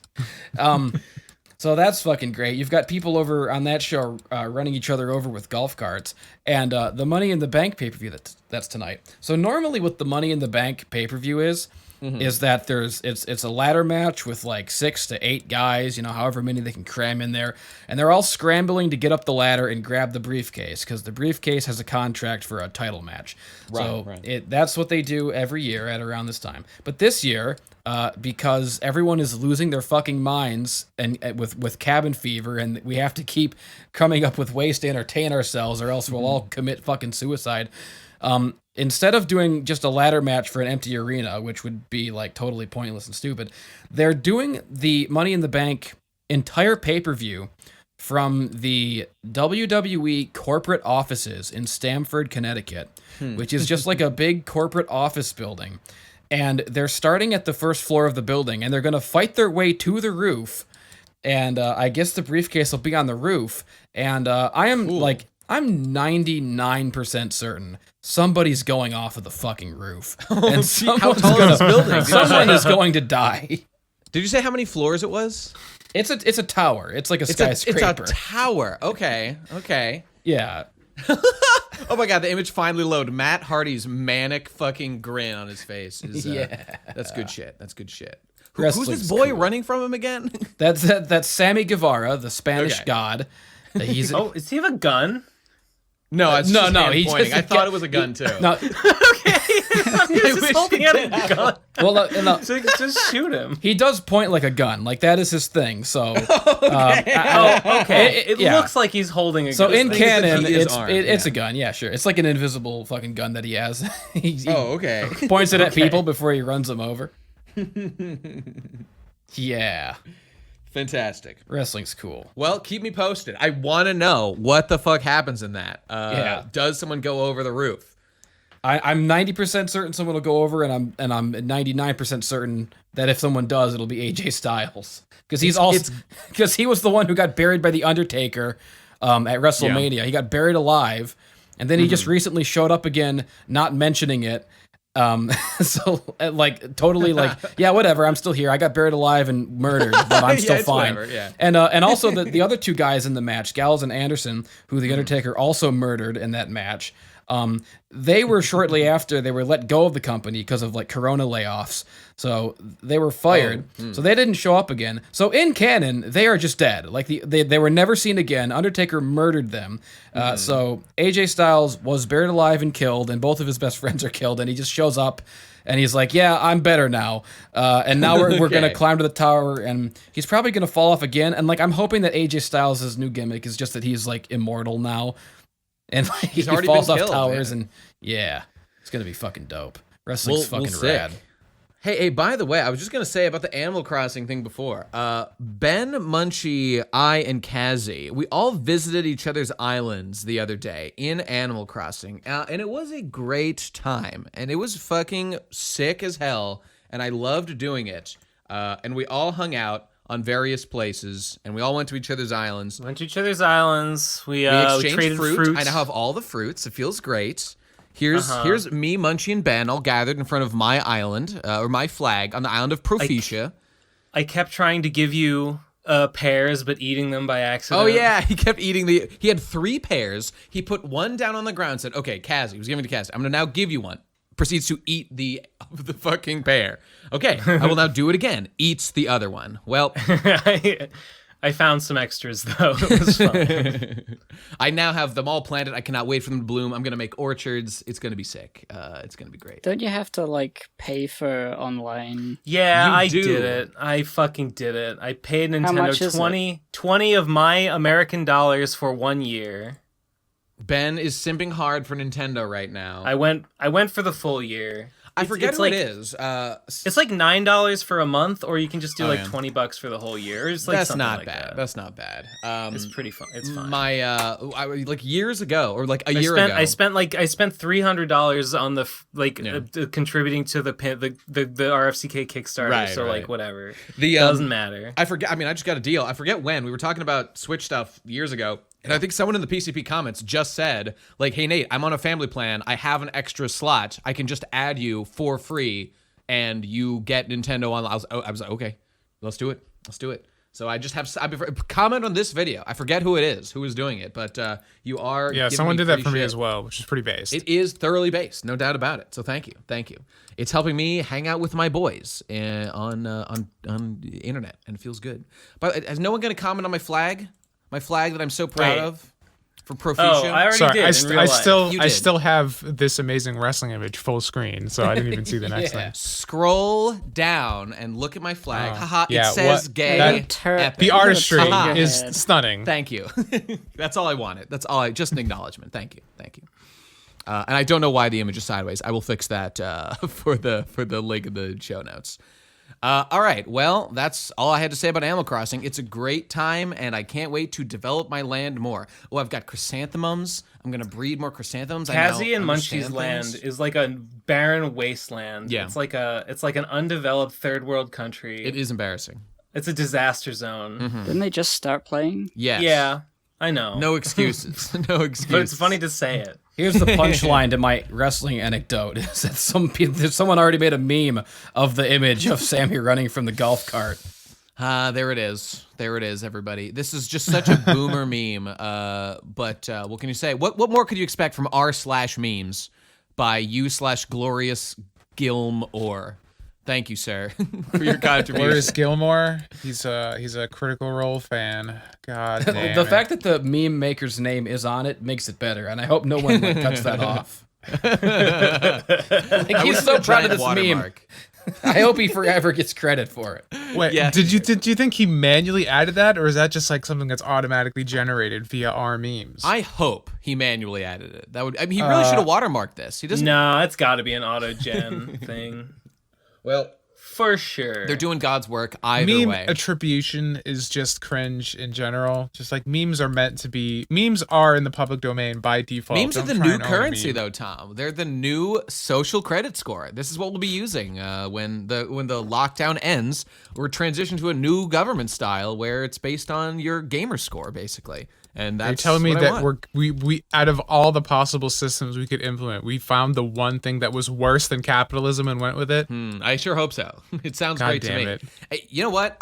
Sometimes there's threads on 4chan about like how many platinum trophies you've gotten. Speaking of gamer scores, it dawns on me. I don't think I've ever gotten a platinum trophy on any of like my PS4 games, and you know, Because you do things with your life, Nate. It bothers me a little bit that I've never gotten cringe. a platinum Oh, trophy. no. Not even one. I know I shouldn't care, but I kind Time of for do. the new saga of Nate trying to get one platinum Okay, trophy. I've I mean, committed. you would platinum Kingdom Hearts 2, of course. Okay, That would be the game to platinum for you. There are games that I have definitely done everything in. The first one I ever did was Super Mario Bros. 2 Advance for GBA. I did literally everything in that game, and I got all the check marks on the thing. God, that felt good. You know, I It feel was so fucking like based. ripped off by Yeah. the world. Like I used to 100% games all the Right, time. right. Back When I in the had the day, time. before there were no trophies, before there was proof that you could fucking Mm-hmm, show people. Now all these kids, you know, they get these fucking participation trophies that they get for everything, and they just go, "Oh, look what I got! I got a nice little thing, an icon on my PS4 for doing a thing in a game." That any fucking baby shit could do. You know, you get a damn trophy nowadays for just watching a cutscene. Back in my days, I fucking 100% a goddamn Donkey Kong 64, and I didn't get shit for it. Oh, and that's a grind of fucking That is a 100% that grind. shit. Jesus Christ. I believe I didn't 100% it, but I was replaying Banjo. I didn't even beat Banjo Tooie because I got a little bit bored like halfway through. Banjo Kazooie I loved and was happy to like basically 100% that. I got the fucking ice key, man. Yeah. I got the fucking eggs and shit, as many as you can get by entering those fucking passwords in the horrible ass fucking password God. entry thing in the and the sandcastle. fucking Jesus That's Christ. that's I a forgot fucking that. Vietnam flashback. Just take Oh, the man, you're 10 right. minutes to enter those. Yeah, that sucked. But I did it, man. I needed to complete it. So yeah, I guess that's 100% completion. They I should don't like know. if you get like a platinum trophy, they should send you a physical trophy. It should be like getting a plaque on YouTube. You should get some certificate of achievement. Maybe they could print out or something. No, because that could be faked. That shit can be faked. You need an actual sign, but like the dean of video games at Video Game College should give you an award. Yeah, I agree. So that when I apply, Melt down the disc and turn it into a trophy. there's no So you reason can to no play longer anymore. play it. Yeah, it makes Yeah, sense. when you 100% the game, you have no need for it anymore. The PS4 just starts spinning really fast, and Yeah. it just melts your disc into a trophy and spits it back out. I mean, we And talked it's like, about Enlightenment. A video game exists, right, to just feed you visual and auditory and input, tactile feedback. Once it's you've a absorbed all that dopamine information, generator. you're just that step closer to enlightenment. And yeah, there is no need for it to exist anymore. You could just give it away or whatever. But I was thinking about this because I was looking at the trophy selection for the FF7 remake since I beat like the super boss, and I feel in myself I have done the biggest and most important things in the game. But then they're like, well, why don't you play every chapter on hard mode? I'm like, hard mode isn't even hard in this game. It's just annoying with the like MP conservation thing. And I already found a way to exploit the system, which is just when you find one of those boxes that you break to get MP back, you just break it, get the MP, save and reload the game, and the box just reappears. So you can just do that as much as you want. Because it's terrible game design, in my opinion. It's not challenging, it's just annoying. So I don't know, I don't feel bad about it at all. Point is, there's a bunch of these fucking challenges that aren't even fun. Like when I first did the Don Corneo raid, yeah, I got everyone's worst dress. I got Tifa's worst dress and Eris's and Cloud's.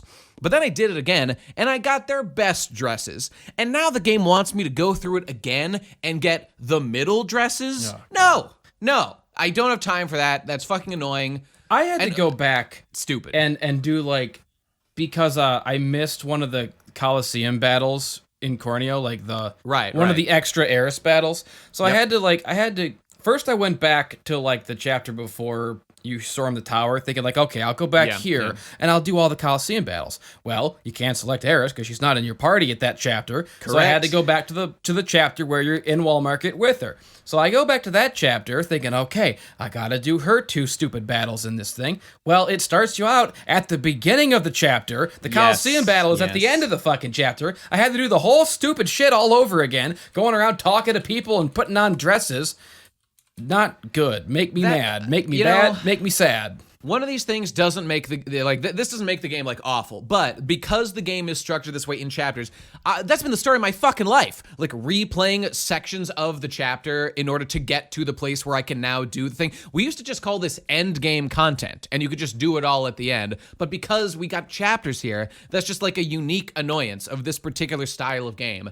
I mean, it's not the end of the world, but it was fucking annoying. And now that I beat the secret boss, I think I clocked in 75 hours to beat all this shit, to finish like everything of note in the game, as far as I'm concerned. And I don't know. Super boss was pretty fun. I enjoyed it, but that chapter shit was for I don't even the want to fucking birds. complain anymore. It's just gonna give me more shitty comments to have to fucking respond to. Yeah. See, I don't know. All things like that. I mean, when I make my video, I'm gonna mention that, but none of that is like a big deal. Like any fucking game has imperfections, you know. You ever you see a comment of someone who's like so wrong and like so aggressively hostile with their wrongness. Yes. That, like you have to respond to it. So you do that thing where you're so fucking mad that you take each fucking line and you respond to every line with a fucking paragraph explaining exactly why the person's fucking wrong. And then I got it, and I got this like massive retort, and I'm looking at it. It's like by the time I'm finished writing it, I don't even want to post it anymore. And it just sits there, and I'm like, well, what the fuck do I do with this now? I don't know. Save it for a fucking script later, I guess. So like. Yes. It's like I don't want to click post because like there's no point because then he'll just respond to it and I'll be caught in the loop forever. So like I tab over and then I like go about my day, but like I don't have the spirit to I don't have the strength of will to just close that tab and just forget about it. So the comment stays up unposted in that tab, and then it happens again later in the week with a different comment, and then I just got multiple tabs up of like comment wars that only I know about, that even the other person in the comment thread doesn't know is happening, that only I have to bear the weight of and live with. This is why every site has to adopt the way Newgrounds does comments. It's perfect. Which is what? Because on Newgrounds, someone leaves a comment, and then only the artist, the person uploading the content, can respond once. Thread. God, you're describing a perfect world, Tom. You're describing everything I've ever wanted. It exists on Newgrounds.com. I would sell my fucking soul to have that on YouTube. The only thing is, I when I see a comment like that, there are some comments that they say a certain thing, and I know for them to have reached this conclusion, there has to be so many things. Like, I can see their whole history arcing backward to know, like, all the things that have happened in their life that have led them to this point, and all the, like, skewed perspectives they have to have brought to the table to have interpreted what I was saying in this particular way. And I luckily, I'm able most of the time to quickly do the calculus in my head of, okay, I know in order to express my point and correct this person, it would take me way too much time. So luckily, I can just stop. You can't even just tell them the thing they got wrong and expect them to understand it. That's you not have to enough. like do the That's detective work of like telling them what happened in their life and why their entire perspective on the world has been wrong from day one in excruciating detail. I feel that a lot. I feel that a lot. Well, hey, we've been talking for a while. If you want, we got voicemails. We could go to them, unless anybody else wants to, Let's fucking do it, dog. we got let's make it happen. Yeah. Okay. Just a moment. I'll bring them up. SpeakPipe link, ladies and gentlemen, down in the description. Let me just mention. Yeah, go for it. About the RFCK Kickstarter. Oh, yeah. We won. We won the game. We did it. They won. You guys made like 7,500, 7,250. Right. It's like 7,000 and change. Nice. I donated a bunch at the end to meet that last goal, and we're gonna make like 1 million fucking. I've been. Have I talked about talking to the fucking Chinese people on Alibaba.com? Not here. So yeah, clarify. I'm like talking to a bunch of people, and like I have to haggle with them. Yeah. I have to like, I've been talking to one, been like, shipping is like that much, like, you could get me better shipping rates, right? And she's like, it's kind of high right now because of COVID, but like maybe if we like order in like a month, then maybe it'll be lower. Like, okay, just give me the sample. And talk to this other guy who's like, okay, we can make you these, but they'll be cheaper, but they'll be iron, but that's okay. But because they're iron, we can only cut certain shapes. Like we can't cut all these shapes. We can only cut like most of these shapes. It's like, okay. Jeez. So I was like, okay, maybe I'll go with those for like some of them, and this other guy for some others. I don't know. It's very complicated. I've been like going back and forth with a whole bunch of fucking people. The for, struggle like, is weeks real. now. This will be a saga. The struggle is real. Yeah. But we're gonna make like when I make the order in like a couple weeks or a month from now, I'm going to be receiving like dozens of pounds of like huge bags of like thousands of items, and I'm going to hold them and dive into them like Scrooge McDuck. I personally put down $60 be, like- for like 7 pins like- or something. If you jump Be into a just bunch of pins, are they punctured. going to have like the things? No, you're gonna be No, I'm gonna Definitely take not. those off. I'm gonna take those off Yeah. first. You want the real shit, the raw experience. And that's what I'm going to do with my 7 pins added to my pin pile. I'm definitely getting the Slime Corp pin, which is the only canonical pin that already exists in canon. So that's the good one, obviously. I guess so. Yeah. And I mean, I got to get the big coin. I want a big old You got the fucking big slime coin. Ben, is the final vote up? Is it counted? Because I want to know if that Gun Girl pin is like actually going to be made or not. okay. Well, this might be the final vote, and let me the final. I mean, go if you vote have to too. look things up. No, I don't have to. I'll just need to look at the frickin' just look voting at the booth? vote Yeah. and see what's going on there. Sorry. The voting booth. Okay, I said in the chat that it was like a vote for 4. I think it's actually going to be at least if there's no new designs, then I think it'll be for at least 7, possibly more. So like, Whoa. it looks like probably Gun Girl will get made. C has 15 votes, and there are a bunch with more than that right now, it looks like. Hold on. Let's Like 7 more pins will get added. I think we funded. We needed to vote for 4 when the poll went up, but then we hit 3 more during the stream. I think, unless I have that wrong.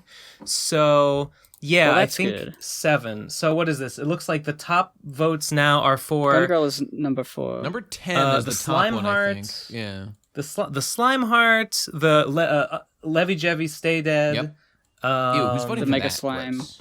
the Mega Slime, Gun Girl, and then 6, which is... Investor. Right. I think Cola already picked Can Man. I think Cola already picked Can Man as her choice, so I'm gonna skip that one. And then wait, E is Mega Slime. Looks like you're in the clear with Gun Girl, though.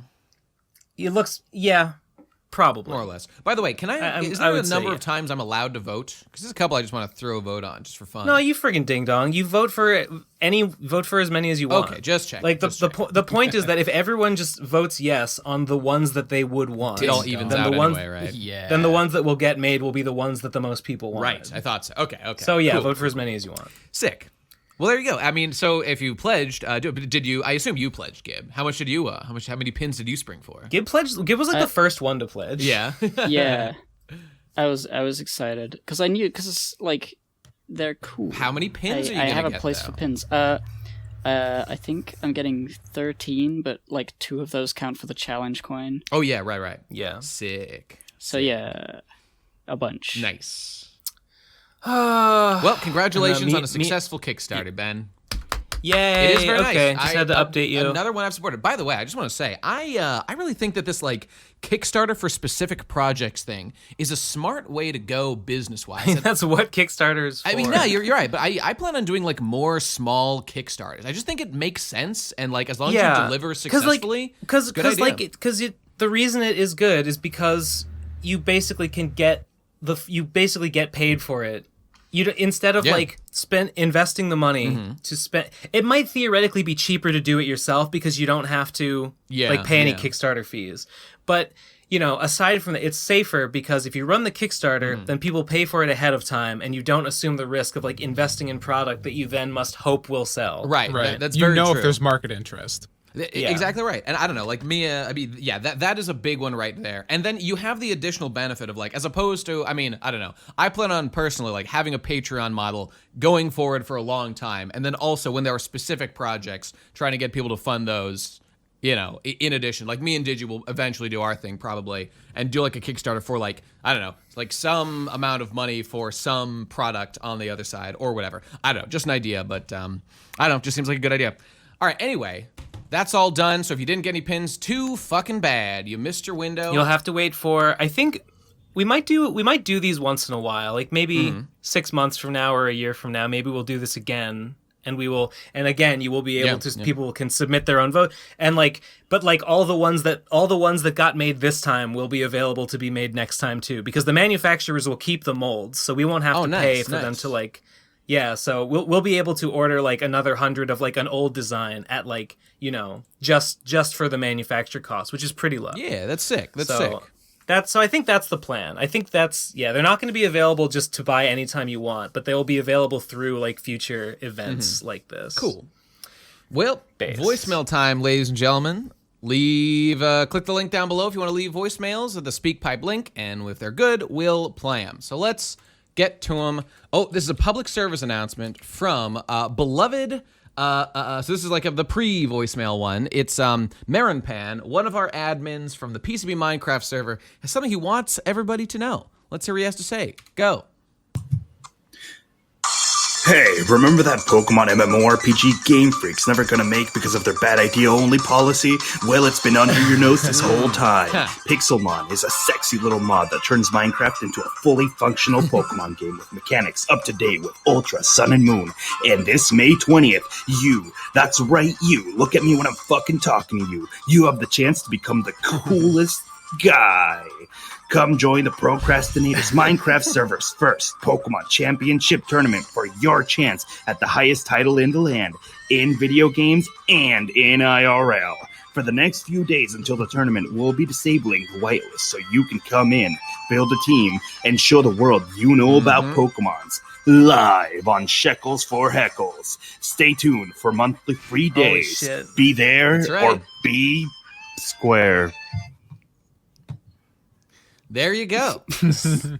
Okay. I could tell he was trying to think of something else Indeed. to say at the end there. So when this episode goes up, it'll be Friday the 15th, and the tournament is on the 20th. That's right. That's Right. right. So definitely So as you will of have today, 5 days to get into Pixelmon, the PCP Minecraft server, and get a team together. Presumably there will be future tournaments in case 5 days to do that is kind of a compressed frame. Well, I talked to Marinpan about that specifically. So it turns out there is. The people who are Yeah. already in there have been planning for this for a while. Yes, that's right. So just to be clear, on the 20th, on this channel, the Pro Crastinators podcast, we are streaming on Shekels for Heckles a Pokemon tournament in the the PCB Minecraft server. It's going to be great. And yes, and the Marinpan guys are organizing it. There will be prizes and all that good stuff. If you just want to be in the tournament and just get humiliated, you just go in there, catch a bunch of shitmons, enter the tournament, lose in the first round, but we will have to acknowledge you. That's fine. But even beyond that, there's another thing going on, which Ben was getting at, which is that we are opening up the PCP Minecraft server for everyone for several days until the tournament. So we want to see people just hanging out in the server, watching the tournament with us. It's an event we're doing just to get people to come hang out for a couple of days and shit. I get it. Yeah. Now I fucking get it. It's all the pieces are coming together. So we'll have in the description, I don't know exactly how it'll work, but we will have a write-up. I think Marinpan was putting together one of links to everything you need to join the server. And again, it's going to be open to everybody for a span of 5 or 6 days or whatever. So you can come in, you can just spend a few minutes and look around the world if you want. You can join the PCP Minecraft server for free. Temporarily. That's right, for about a week or so.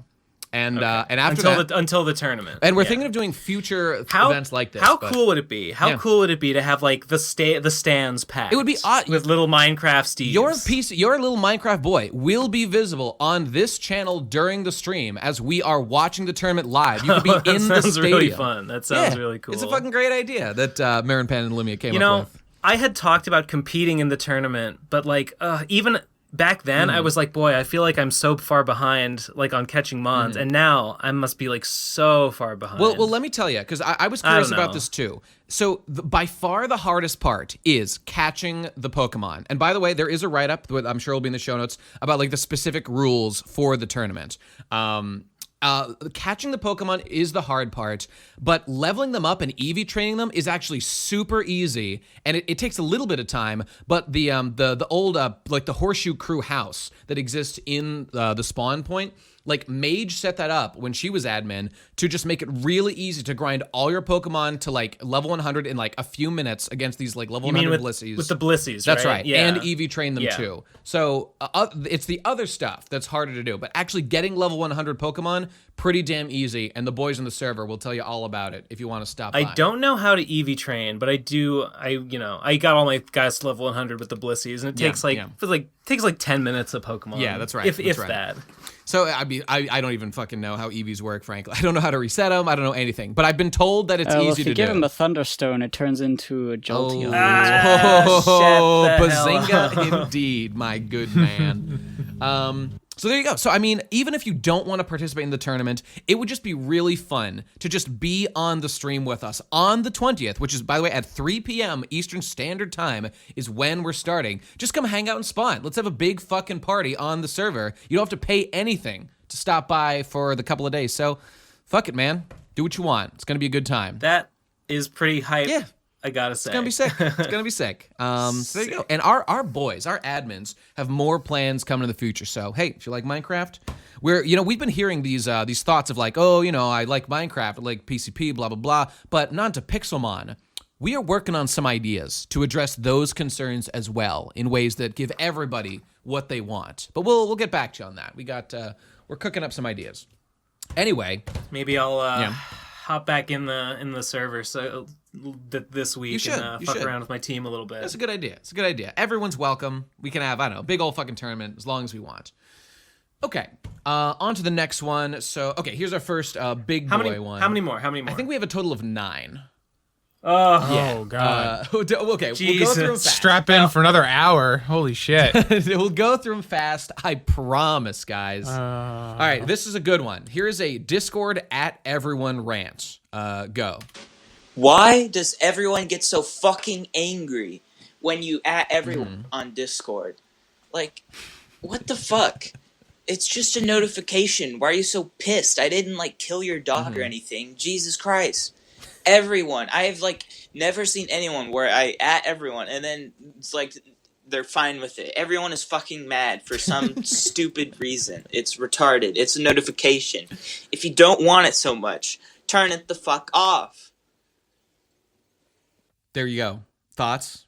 Agreement? Disagreement? Valid, but also it's valid that everyone's mad. They're both right. Yeah. I feel like you say turn it off, but I don't know why that it always everyone's always give me notifications anyway. Yeah. Even if I mute and suppress them, it just doesn't work. I feel like it just doesn't work too. Maybe I'm doing something wrong, but I don't know. I'm not sure. I mute the entire server, I mute the chat, I mute every chat just because I don't like notifications and I check them periodically. But @everyone's and @his, they just seep through. I don't know how it works. I feel like I'm missing something. But hey, I did want to say on a larger point here. So recently, I realized what I should have been doing all along was I think I saw you doing this, Gib. When I've been streaming, I'm like, oh, I should just let people know I'm doing this in more places than Twitter.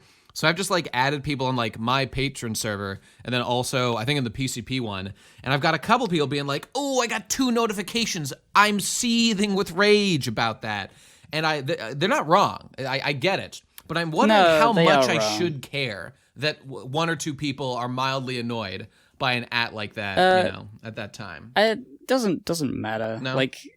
The most, the worst that could happen is that they leave your Discord. That's true. Reverse in Spectrum, fuck fury. you. I think it was Reverse Spectrum. Keep seething, But bro. I post in my Discord @everyone thinking whenever you're I have smart. I mean, Yeah, I like a add Lord everyone Ghost in the chapter or Discords that stream. I add Things I that add people everyone in would the wanna ones that I see. run. Yeah, I mean, Yeah, see, the of course. PCP one, I was thinking I know it's not my Discord, but I figure there's probably people here who might be interested in seeing it. So is it a It's not a problem when we do it. It's if you're in someone else's server and you add everyone, that's when people stop. That's what people get mad about. That's the run of the mill annoying. what you shilling. should do is you should just go into your server settings and disable @everyone function for anyone but you. Before Good the idea. Iowa caucuses and before Super Tuesday, I went into a bunch of different servers and I didn't care. I just added everyone. It was remember to vote for Bernie Sanders. Right, of course. I knew I would get banned. I didn't care. Did you get I banned? only got banned. I only got banned from one server, and I don't even think I got banned. I just got kicked. Was it the Ted Cruz fan server? It was. It was in a server that I absolutely did not care about being in at all. Yeah, okay. It was from the Amy T. Falcone fan server. Do you know who that is? No, I'm gonna Google it though. She was one of the contestants on Strip Search, and she is a Penny Arcade. She's a Penny Arcade orbiter now, and now she's on like the Acquisitions Incorporated C team. Well, that's cool. Oh yeah, It was fine, but that was the only server I got banned from for relentlessly adding everyone, telling them to vote for Bernie Ben, Sanders. please have mercy on them. They can only handle so much. Well, they executed me. well, so fair enough. it's out of my hands now. Amy Falcone fan server, just where I would want to be. All right, well, all right, there it is. There's your info on that. All right, next one. This is a voicemail god PCP PSA. Okay, I forget what this was. Let's find out. Yeah, I played Final Fantasy VII. I like using, the spells, such as Fire 1, Fire 2, and Fire 3. Oh, Really? yeah, that's right. Okay, I'll Yep. play this game. Yep. What He's the right. fuck is this spells, man? What? They spelled fire wrong. Fararga. Kingdom Hearts is a bad video game. That's it. Go watch my live streams and watch the VODs. I have. All right. You still haven't beat Claire yet? I'm right there. I'm just training for her right now. We're making a plan. I have never watched a BGE Nuzlocke, and I feel like it's mostly because of a large time investment. Like how many episodes is that? How many hours of my time is that? You should watch. That's a lot. It's called value for money. That's totally understandable. I don't blame anybody who isn't doing a task. It's zero they can listen to money, something. and how many countless hours of I content? mean, how many people have watched like my 6-hour Ratchet and Clank 2 stream? Like, it's a lot of value for Probably. no Relatively money, and it was few. fun. But like, I don't expect any of you to watch that. Sure. How many people have watched the entirety of the Rowdy Fuckers Cop Killers Pokemon XD Gale of Darkness thing? Not all of Billions. those. Not all of those. Well, isn't it- Billions with a B. it's just a matter of like putting in the tedious work of like cutting it down to highlights. True. But which That's what it's all Do you- about. for my first Nuzlocke, No Nidra did that, I believe. I think he's the one who made a full, like the entire Nuzlocke for Diamond up to, like he made it like in a couple days before the Elite Four. And he really killed it with that. It was fucking sick. Yeah, I think I may have looked at that. I don't know. What was it? Like, how long was that? It was like probably still still a like 20-minute minutes video or of long. highlights. Yeah. I mean, a lot of fun stuff just happened. So I think that was a pretty great video, personally. I mean, it like condenses like I had to grind friendship. So there were like several episodes of me just walking back and forth while we just talked about whatever on the See, stream. that's kind of more of what I would like, is like the stories you can tell, like D&D-esque stories of you doing strange, funny things on your Nuzlocke, rather than watching like a really long video highlighting it. Yeah, You know? I mean, yeah, like a lecture. Someone do a lecture on the fucking Nuzlocke lore. You just like the grinding story I've heard you tell before, Yeah. and I was like, yeah, like I can appreciate I can get the gist of why that's It's cool. funny that without people having watch to, that. to experience all of it. Yeah. Oh my god, I was playing Pokemon Flip, or sorry, the Voltorb Flip in the gold, what is it, like the Goldenrod casino yesterday. And when I realized that like when you win a round, I had to get 14,000 like Pokecoins or whatever it is in there in order to buy the TMs I needed of Swords Dance for Heracross and Thunderbolt for my based Electrode, Lubshorn, and so that I could one-shot that fucking Gyarados piece of shit with Electrode after using a light screen turn 1, baby. Fucking I when I was realizing how ineffectual and pathetic I was at that game, and how if you make a mistake, you can be kicked down from like the higher level betting tiers all the way back down to level 1. It was then my third eye open. I realized, wait, I'll just use save states and cheat. it's the greatest idea I've ever had. And then I did it, and it was great. Because you can't even lose money. You can only lose time in that game. Because there's no monetary investment. The house literally cannot win. You can only lose. So I allowed myself to do it. That's a funny story in context, but it's not that funny to watch for like 3 hours of me grinding it to have that realization later. I mean, I don't know. Me and the people, we talk about fun stuff while we're doing it or whatever. Gushing about rage and seething about the remake, et cetera, et cetera. Every now and, that's speaking of like a highlight reel, like the YouTube Nuzlocke, like my Nuzlocks are basically a highlight reel, but like, and I loved yours. There was no original, or there was. But I only talk during certain parts. But I still get comments. Every now and then I'll get a little YouTube notification that's someone that's like, dude, I watched this again. Yeah. Like I watched this back in the day.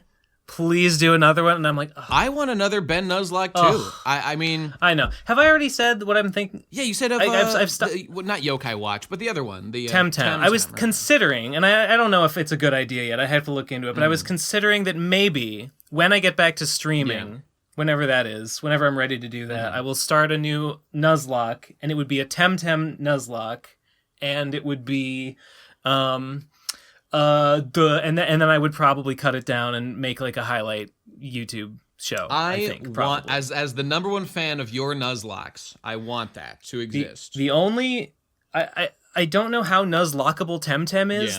It seems like it is, but it seems like it's I don't know. You might need to really. If I was making Temtem, I would absolutely make sure it's compliant with Nuzlocks. Yeah. I think there is like a Nuzlocke mode. Oh, well, that'd be sick. Or maybe. There might actually just be a Nuzlocke mode.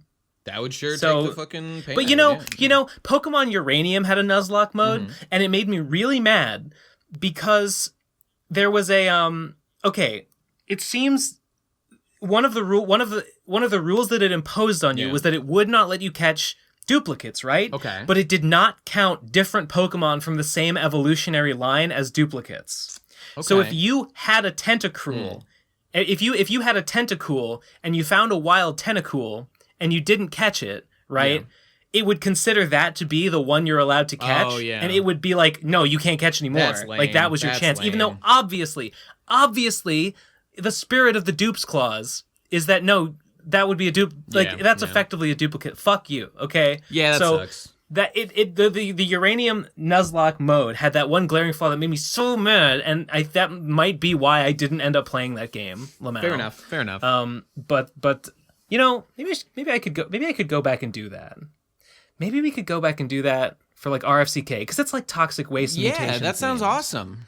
Ooh, my brain. I mean, that would be that's a long-term commitment, doing a full Nuzlocke one of those. But I mean, it'll be just like Pokemon XD Gale of Darkness. It'll be the greatest time ever. No, it's such a great game. No, it won't be miserable at all. It won't be the worst thing you ever. Won't destroy a year of your entire fucking life. Do it. I love Nuzlocke. I would watch that. I want to see that. Oh my god, it's a great idea. It's a great idea.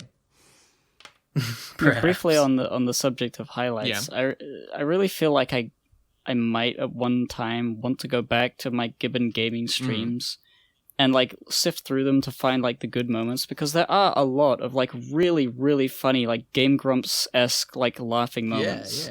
But they're so buried. Like nobody knows about like them. An like editor, me and three other people. Someone who catalogs this shit. The day is getting closer all the time. It is approaching. Yeah.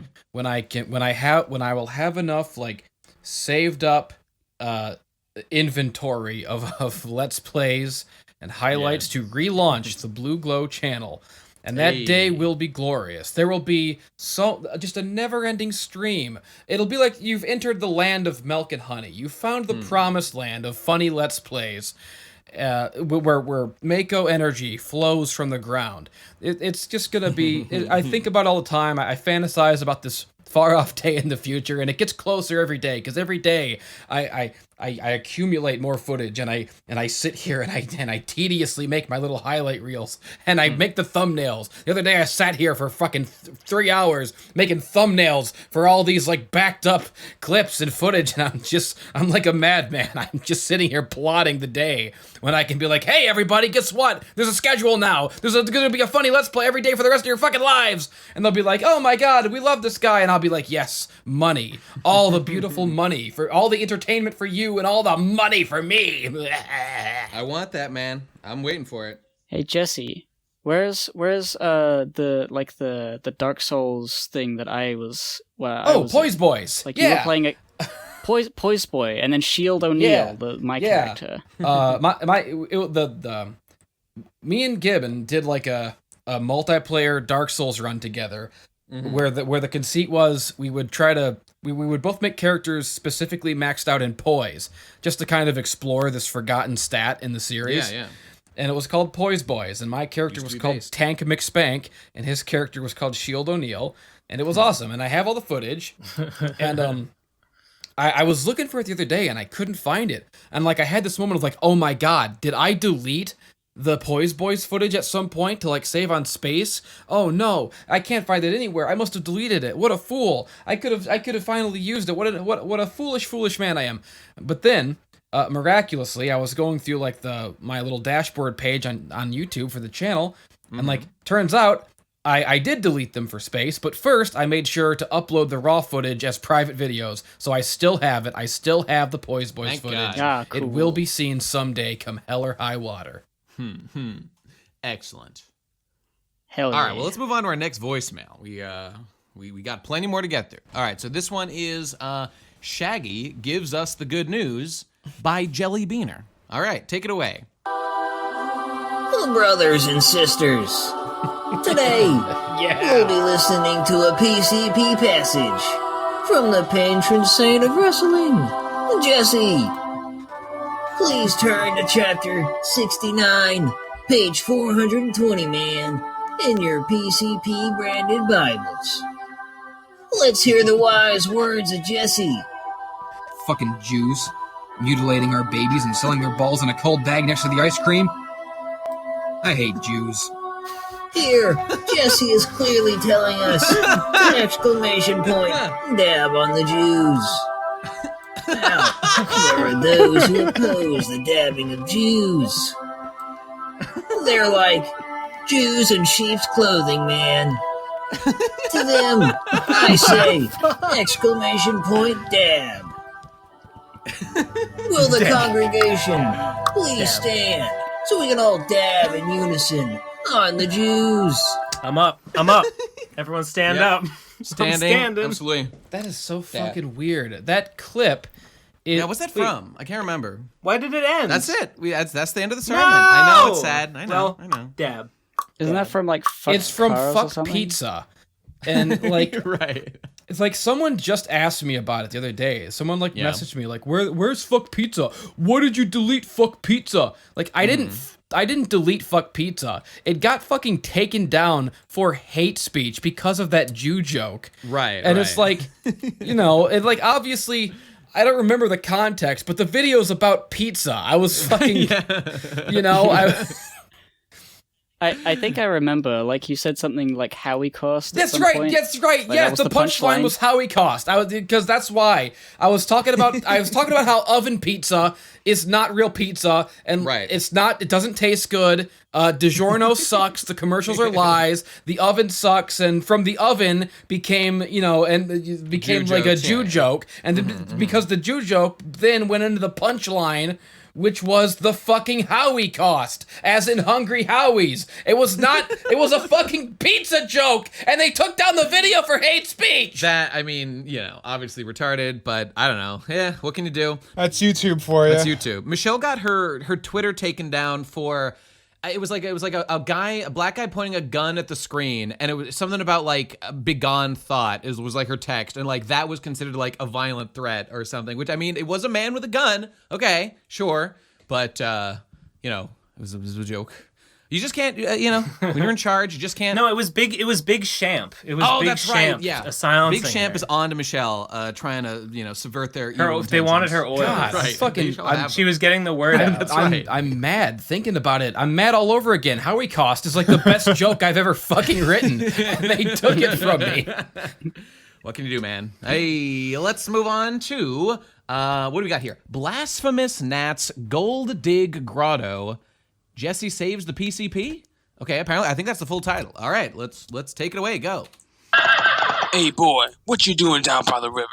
I'm searching for gold, mister. We ain't gonna find none. Ain't much of nothing around here no more. Why's that, mister? Well, once the topics done dried up, well, saying the horsecock nostalgia's the only glue keeping them together it's putting it nicely. Shatsky's gone and unshatskied. If the brothers make one more unfact-checked political statement, the dam's gonna burst. Mage is dead. Digital brother up and went on to some kind of grid-based system of rule. Olivar's a furry, and Hippo's selling nudie mags of his juice daughter. Say, ain't you seen the wanted posters? No, mister. Well, them PCB boys trying to skip town with that there OVA money. Sheriff, big news on the front. We found the boys camped out near the Kickstarters. Shit, let's go. All right, PCP boyos, here's the fat cut.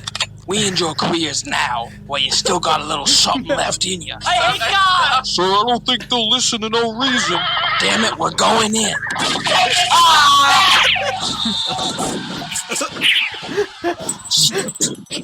They got me good. Oh no, mister. Boy, look at me real. Get the fuck out of here. Them PCP boys might be high and dry, but like the whiskey from my pappy's stash, they'll still give you that good kick when you're needing it. Don't let them hook you. Radcon 5 isn't real. It's not coming.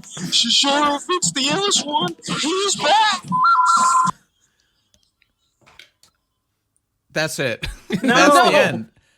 I feel What so are these cut. cliffhanger With the endings? whistle. How did Jesse There's save a really us? good radio I don't play. understand. That was fucking amazing. I mean, that was not. I mean, the density Voice of Grail. memery going on. Voice Grail. Voice Grail. I think Grail. Blasphemous Nat. We'll just put. Yeah. I mean, I'm. Yeah. Fuck it. Oh, that Voice was Grail. Nat Blasphemous? Blasphemous Nat. Nat Blasphemous. I'll put Nat Blasphemous in well, I mean, I'm going to nominate it for Voice Grail. To basically as like a smokescreen against that what it's saying is absolutely true. We are running away with the OVA money. Right. Radcon 5 is all a smokescreen. We are moving to South America. There is no more content coming. This is the end. We will one day up and disappear That's true. into the wild west and right into the sunset. Oh God! I just had a great whistle, idea. though. That whistle. That whistle was nuts. The whole thing was the bomb. This is actually maybe cliffhanger too whistle. good an idea, and I shouldn't say it here because we might use it. Censor this, Eleazar, please. But what if we? Yeah, never mind. Okay, good idea. Okay, on to the next one. That reminds me, go to onlyfans.com/pump911. Oh, Christ. There's a whole new image on there. I'm gonna take Every time that I voice- talk about it, I get a new person. It's free money. Yeah. I'm saying that voicemail is in voice Grail now. Yeah. I'm going to canonize it in order to disguise its message, in order to recuperate its messaging. In the same way that Labor Day is about like fucking like socialist protesters getting murdered by the cops, but it's okay. We made Labor Day a national holiday, so now it's actually about working hard. The government condones this, right? We've recuperated the guys. messaging. That's what we're doing. Don't agreed. worry about the man behind the curtain. I'm also putting it in here so that he'll. Was that really the end of the story? I didn't quite understand. Did Jesse save the PCP? Did he? Is he the one who chased off the? I don't I think understand. he was coming back to finish the job. Oh, okay. I was dreading that it would just be another out of context Jew joke, and then, and that we would then be inundated by like dozens of the same fucking like some like madman out there is just like flooding our inbox with us saying bad things about people. Yeah. By accident. I love a good out of context clip. It's my favorite. All right. Next voicemail is Don't do that. Let me see. Ranting Raul, perpetually blue-balled. Okay. Thanks, Raul. Go. What are you guys' thoughts on Patreon incentives fucking with the development cycle of video games? Like, I'm tired of seeing these shitty porn games perpetually stuck in early alpha because every fucker feels the need to cram their niche fetish into the game. To me, it just comes off as people giving up the integrity of the art just for a quick buck. Maybe it's a cynical take on games development, but goddammit, I just want a good fat. Oh, I see. He's getting blue-balled by these porn games not releasing because they're in development hell. I mean, due to games being being in edging. development They're hell edging in general development. is Right, cringe, and stupid, and like I mean, a big problem yeah. with the crowdfunding model for sure. These porn games Yeah. have no incentive to be finished. The longer the That's development why- takes, the more money they make. I can't blame, somebody wants to do it, whatever. I get it. But like a better model, I think, for a game. I mean, it depends on the size and scale of the project, obviously. But it seems to me that Kickstarter is a way like more manageable thing for the investor, for like the. Well, I mean, the danger of whatever. that is that you might get the funding you ask for, and then you might discover that you didn't ask for enough, and you can't finish the project, and you can't deliver on it. Like what happened with what happened with Charles right. Barkley too. That's true. I'd like to think that they could, if in a situation like that, maybe it's overly optimistic, but you could just be honest with your audience and say, like, guys, we realized that this was beyond what we thought, so we're going to like open a second round of funding to do this, and maybe we'll offer some additional benefits. That is the danger too, I guess. Neither is perfect. I don't know. But I mean, I would never fucking Patreon a porn game dev, so Yeah, I would sucks to never be pay you. for porn, but I could theoretically see myself supporting, probably via Kickstarter, a game that I thought was amazing. Even I like porn games, so maybe that would happen. But a Patreon model, there's so many bad incentives with the Patreon model. Look at your boy Yandere Dev. There's some issues with that timeline. never pay for anything. If something Agreed. was like very much in my wheelhouse, and I was like, this is exactly what I want, I might buy it. Like I might buy it, but I don't think I would. I can't see myself crowdfunding like porn, like a porn game or something, because this is what happens. They end up in perpetual alpha. The only time you should spend money on porn is a commission of like you getting A very specific thing. like very And that's a specific thing- you the exact character you want in the exact way that they can do it. Yeah, I mean, that there's some otherwise logic would to not that. exist. Yeah, if you really care about that sort of thing. I've always thought that, like, I mean, once you get that post-nut clarity, I mean, I often find, like, I've never spent money on porn, but I regret the time that I invested. I'm like, why was I concerned? I should have just rushed to the nut, and then I'd be free to go about my day doing other things. So I've always thought that it's not a particularly valuable commodity when, I don't know. Once we I mean, attain I've that never clarity, never done it, but like I guess I get the idea. Like it's fine. Yeah. I don't think it's dumb whatever. or If you want to do anything. it, it's fine. But I mean, I would always. It's the only times I've backed a campaign. I've literally backed two. Yours, Ben, for Vapors 2 or whatever, and this new one for the RFCK pins, because they're the only way I can get those things that I want. And I consider it worth the money. Those so. are very small. Those are small, like achievable projects. They are to be done within a specific, frame. Speaking of which, still waiting on the last 4, but they keep telling me they're almost done. My guest artists floodgates are gonna open.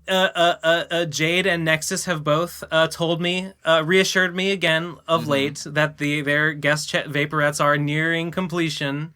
Okay. I'm sure. Shame I them. believe Shame that them. Munchy and Kazi will not be far behind with theirs. I have faith. Shame. Maybe spend a little less time on the Animal Crossing, Munchy and Kazi, and a little bit more on finishing the Vaporettes. Yeah, maybe get off of Snack Time Island, you fucking degenerates. Indeed. Log back into reality once in a while, why don't ya? And wake up to your responsibilities. Maybe if you looked up from your fucking smartphones. From your damn Pokemon Go machine. I fucking finished mine in 2019. Yeah, Well done. I've had Well yours done. and Cheesy Manfredo's for like a fucking eternity. I'm sure they'll be worth the wait. I'm sure they'll be worth the wait. Well, it'll be pretty good, and I'm pretty sure that at this point, probably there are people who have like pledged to it and have just forgotten about it, and those people have already given up and probably have no expectations and will probably be floored and stunned, and their jaw will be those socks will be rocked when they receive a package in the mail from yours truly. Ben, we call that the Ghost in the Shell Best Anime Ever model. That's the way to go. Yeah. Keep them waiting so long it feels like a gift. Yeah, I guess It so. feels like there was never any hope or expectation. All right, next voicemail. How many more? This is Please end it. There's a total of 4, and we can go quick. Christ. This one is Zach CG, I believe is the name. Okay, Zach, go. DJ bro, where is Road to Rackham 4, Chapter 5? You said that we'd get a Yeah, fifth that's true. chapter, you know I'm not satisfied. Yeah. Digibro, where is Road to Rackham Yeah. 4, Chapter 5? You said that we get a 5th chapter, you know I'm not satisfied. Oh, Digibro, give me that Digibro. Rackham 4, Chapter 5, motherfucker! Chapter 5. Yeah, he's right. Well, look, clearly nobody has time to be both an author and a psychologist, so he had to pick a lane. And he, God. No, we need that content. I don't know if I could say he chose wisely, but he chose. We need that content so that we can we can have. I think it ties into the not the OVA, the all the Brad stuff, the lecture. No, this is the other fucking stretch goal we did. Music. The Dojin. Oh yeah, the Dojin. Right. I think it might tie into the Dojin. Maybe maybe. I mean, it certainly could. Maybe. Okay, whatever. I don't Either know. way, Still all we gotta very get chapter ambiguous. 5. We must have the Digibro. dramatic conclusion. Yep. We need to know. Did they get to RadCon 4? Did RadCon 4 happen? We'll just never know. I don't even We'll just know. never know. I don't know. Feels like it never happened. All right. You've been shamed, Digi. Next one is... okay. This is Final Fantasy VII spells such as... All right. Sounds good. Let's go. This is a PCP PSA. I have an announcement for you all. I think, in my opinion, now is the time to get into BGE's Nuzlocke. Yes. He is hitting a point now where he is going to be grinding for a while for the final gym in Heart Gold. I recommend catching up on all the episodes uploaded to his live stream channel. And trust me, his rival, that they are all very action-packed. VMG signing out. I forgot about this, but it's true. Final Fantasy VII originally just called him like Fire 1, 2, and 3. I completely forgot. And this reminded me. Wasn't that like a Firaga and Firarura? Wasn't that already in other Final Fantasy games? Well, it was in. I know it was in 8 onward. I thought it was in 7. Going back, like in Final Fantasy, the only Final Fantasy games that came to the West were Final Fantasy 1, 4, and 6, and I'm pretty I really don't know historically if like when Final Fantasy 7 came out, they had adopted the like for the Fire, it's Fire, Fira, and Firaga are like the 3 main ones. I don't believe this. I think this is false. Dude, I checked it out. FF7 had the one. I did not remember that it was the numbers, but yeah, they do it. No, I'm about to replay it. You're lying confirm. to me. I shall confirm. Although I'm about to play the PC one. I wonder if it maintains. Well, geez, that. I fucking Googled Final Fantasy VII Materia, and why don't I have the answer yet? Because of the remake, Ben. That's why. Because the remake's clouding our cultural consciousness with this diluted. Next voicemail. Next bullshit. voicemail. All right. Okay. Fair point. Okay. We've got 15-year-old Sam. Okay. And any success there, Ben? Here, I'll look. No, it up. I found something that said Fire, Fira, Firaga, but no. But no, it's about the remake. It's about the fucking remake. I don't want to know about the remake. Die. I'll find it. All right, Sam, take it away. Go. APCP, long-time listener, first-time caller. I'm an 8-head. That's besides the point. So now it's May 9th, and I started the One Punch Man Regiment May 1st. But by this time, I've doubled what I've usually been doing. And so what I want to say is progress is the best feeling a human can feel. It's not the results. It's the knowing that you are getting better. Thoughts and opinions? Wait, what? He just said that like progress. It's about like the journey, best not feeling. the destination. That's Yes. the meme. What's Yeah, about pretty the much. journey? Is this about like just life advice? He was doing the One Punch Man fitness routine for the last like week or two, and he's saying it feels great. If you imagine yourself as you are now, like I feel all right. But imagine if you were way worse off, then it would be like, getting closer to this would be like you don't feel constant like elation that you are currently the way you are. It is always the feeling of getting better that gets you going. Right. It's about achieving that purpose. That's why purpose is better than happiness. Well, I mean, I certainly agree, but I think that like happiness is a state of mind that is like achieved sporadically through having lots of positive things in your life. One of them being purpose, and another one being, I don't know, whatever, health and things like that. I don't know. By the way, Ben, I did pull up. I just went to the wiki real quick. I found You it see on that Caves of Materialist? Narsh. Yeah, okay. So you see, I found it on it's Caves of real. Narsh. Yeah, it's true. They are numbered. They are like Cure 1, Cure 2, Cure 3, Ice 2, Ice 3. There is on the heal materia, there are spells which are called like Poisona and Isuna, but those are like Poison. Oh, that's like a specific cure that's the spell to version. cure Yeah. poison. So it's not. Yeah, no. Right. Weird. Well, there it is, ladies and gentlemen. Anyway, by the way, let's not forget, this guy was 15-year-old Sam. Ooh, Sam, starting working out at 15, primo time to start lifting. You're about to fucking have a growth spurt if you haven't already. It's the best time. It's perfect. Right at the beginning of high school or whatever.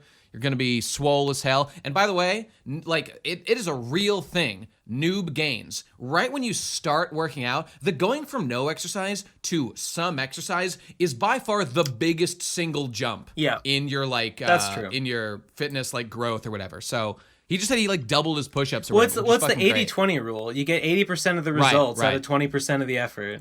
It absolutely applies to fitness. No doubt about it. So, yeah. And then make it a habit. Keep doing it, dog.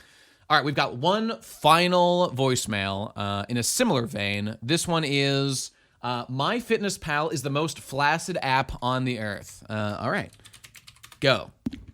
Nate, you bitch mother cocksuck fucker boof. Listen, you go around recommending my fitness pal. Listen up, bitch. Does MyFitnessPal track micronutrients? Oh, it tracks vitamin A. It tracks iron. Are you gonna get your potassium requirements for the day from it? Like, listen. When you use Chronometer or whatever else app you want to use to track your vitamins, you actually start to min-max your diet. You actually start to eat healthy. You actually start to eat spinach. Rather than it being like, spinach is this sort of gross food and I don't really know how much of it to eat, but it's healthy, so I feel like I should eat one. You're like, no, bitch. I need exactly 25 grams of spinach so I can fulfill my vitamin A and vitamin K for the day. And you can go fuck off and die. And you don't even need to use these apps very much. It just gives you an understanding of like, oh my God, broccoli is so high in folate. This will help me min-max my stats and become a god so easily. Like, you don't even need to use it for long to get an intuitive understanding of which vegetables are useful and why you should eat them. Stop using MyFitnessPal and go fuck yourself. Also, love the show. Right. Thank you. So that was pretty good. Sounds like good advice. What do you say, Chronometer? I think that's what he said, yeah. I think my roommate uses Chronometer. You know, I hadn't heard of it until I heard this. He showed it to me, and I was like, it looks complicated. All you need to know is my fucking macronutrients. The protein, fiber, carbs. Yikes. Oof. All you need to know is the more green stuff you eat, the bigger you become. That's true. Okay, well, first of all, MyFitnessPal does track your nutrient. It does track your micronutrients, not just your macronutrients. I don't know, maybe not a ton of them, but I mean, potassium, one of the things he raised, it is tracked. It is in there. You just have to go to your nutrition tab in your, like, calorie counting thing. So it is there. And I have used it in the past before. But it is true. I definitely am an if it fits your macros shitter. And I always was. But for the record, I was that at, like, my fitness peak. So I think that Ben's 80-20 thing is true. Maybe Chronometer is just better and I should switch to it. Maybe this one's a baby version. That's fair. But you can obtain incredible results by just, like, counting your macronutrients and not worrying too much about your micronutrients. Because if you get your macros right, you will be eating, like, good amounts of vegetable and, I don't know, stuff. I mean, sure, it's possible that you won't, but you should, and that should be part of what you do. It's kind of inevitable. So, like, my thinking is that if you're getting your macronutrients right, that already commits you to a pretty significant commitment to just getting shit right overall in your diet. You probably will be getting your micronutrients pretty good as well, so you don't have to really worry about it that much. But his point is also valid, so, I don't know, try Chronometer, see what works better for you. Just as long as you're putting some energy into it, you're probably getting a ton of benefit. As we said, newbie gains are the biggest single jump, so just be doing it at all, and you're in pretty good shape. Next That's it. one. Next That's one. that's it. We're done. That was our last voicemail. Oh, We're all well, done, now that ladies they're and over, I gentlemen. miss them. I feel the same way. Thank you, everybody, for leaving them. You can leave more at the SpeakPipe link in the description. Keep them coming. It was good batch. Good batch this month. Oh, you know what? We actually had one from Sai, where the gist was that the voicemails are bad, and he hates them because they don't have, like, continuity. And I didn't want to play the whole thing. It was a bit long. Sigh I was just going to say... of YouTube or sigh of relief? A sigh of YouTube.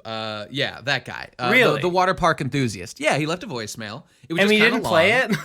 It was kind of long, and his Okay. gist was, and I mean, he was saying that like the voicemails are bad because there's like the Dick Show does voicemails, and there's like a topic of discussion, and there's continuity, whereas with us it's all random, so there's like nothing for them to like specifically talk about.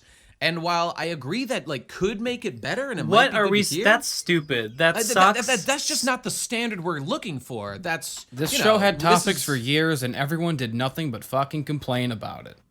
Well, to be fair, we never like would tell people next week is a voicemail. Call in with like a relevant voicemail or whatever. Maybe I don't know. Maybe that Did model would work. voicemails and That's what the topics show even does. overlap? Okay, guys. They What's next week episode going to be about?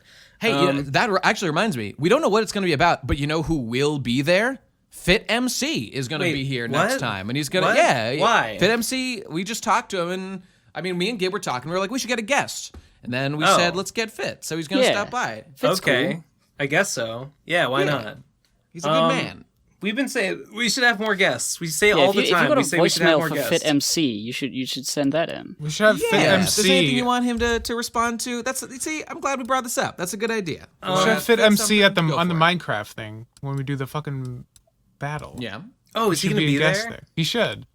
He He's a should. He should be a Minecraft. guest commentator. Yeah. I don't know if he cares about Pokemon at all. Probably not, but it'd be I funny don't just to think have he him there does. regardless.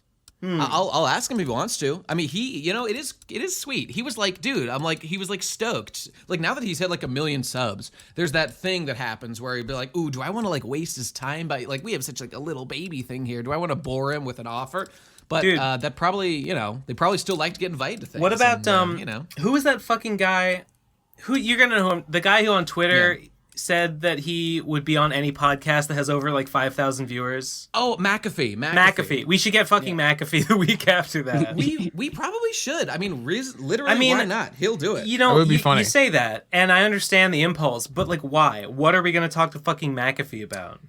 We probably should spend a little time thinking. Like, okay, we could reach out to him. What will we discuss? Did you What would be make subject matter? the thing The on virus, my computer? the virus computer. Thing? Oh yeah, thank you for predicting my computer. Hey, thanks for fucking up my computer. Your software fucking sucks, asshole. Yeah, I'm gonna it say just I is have the a virus. Why did you do that?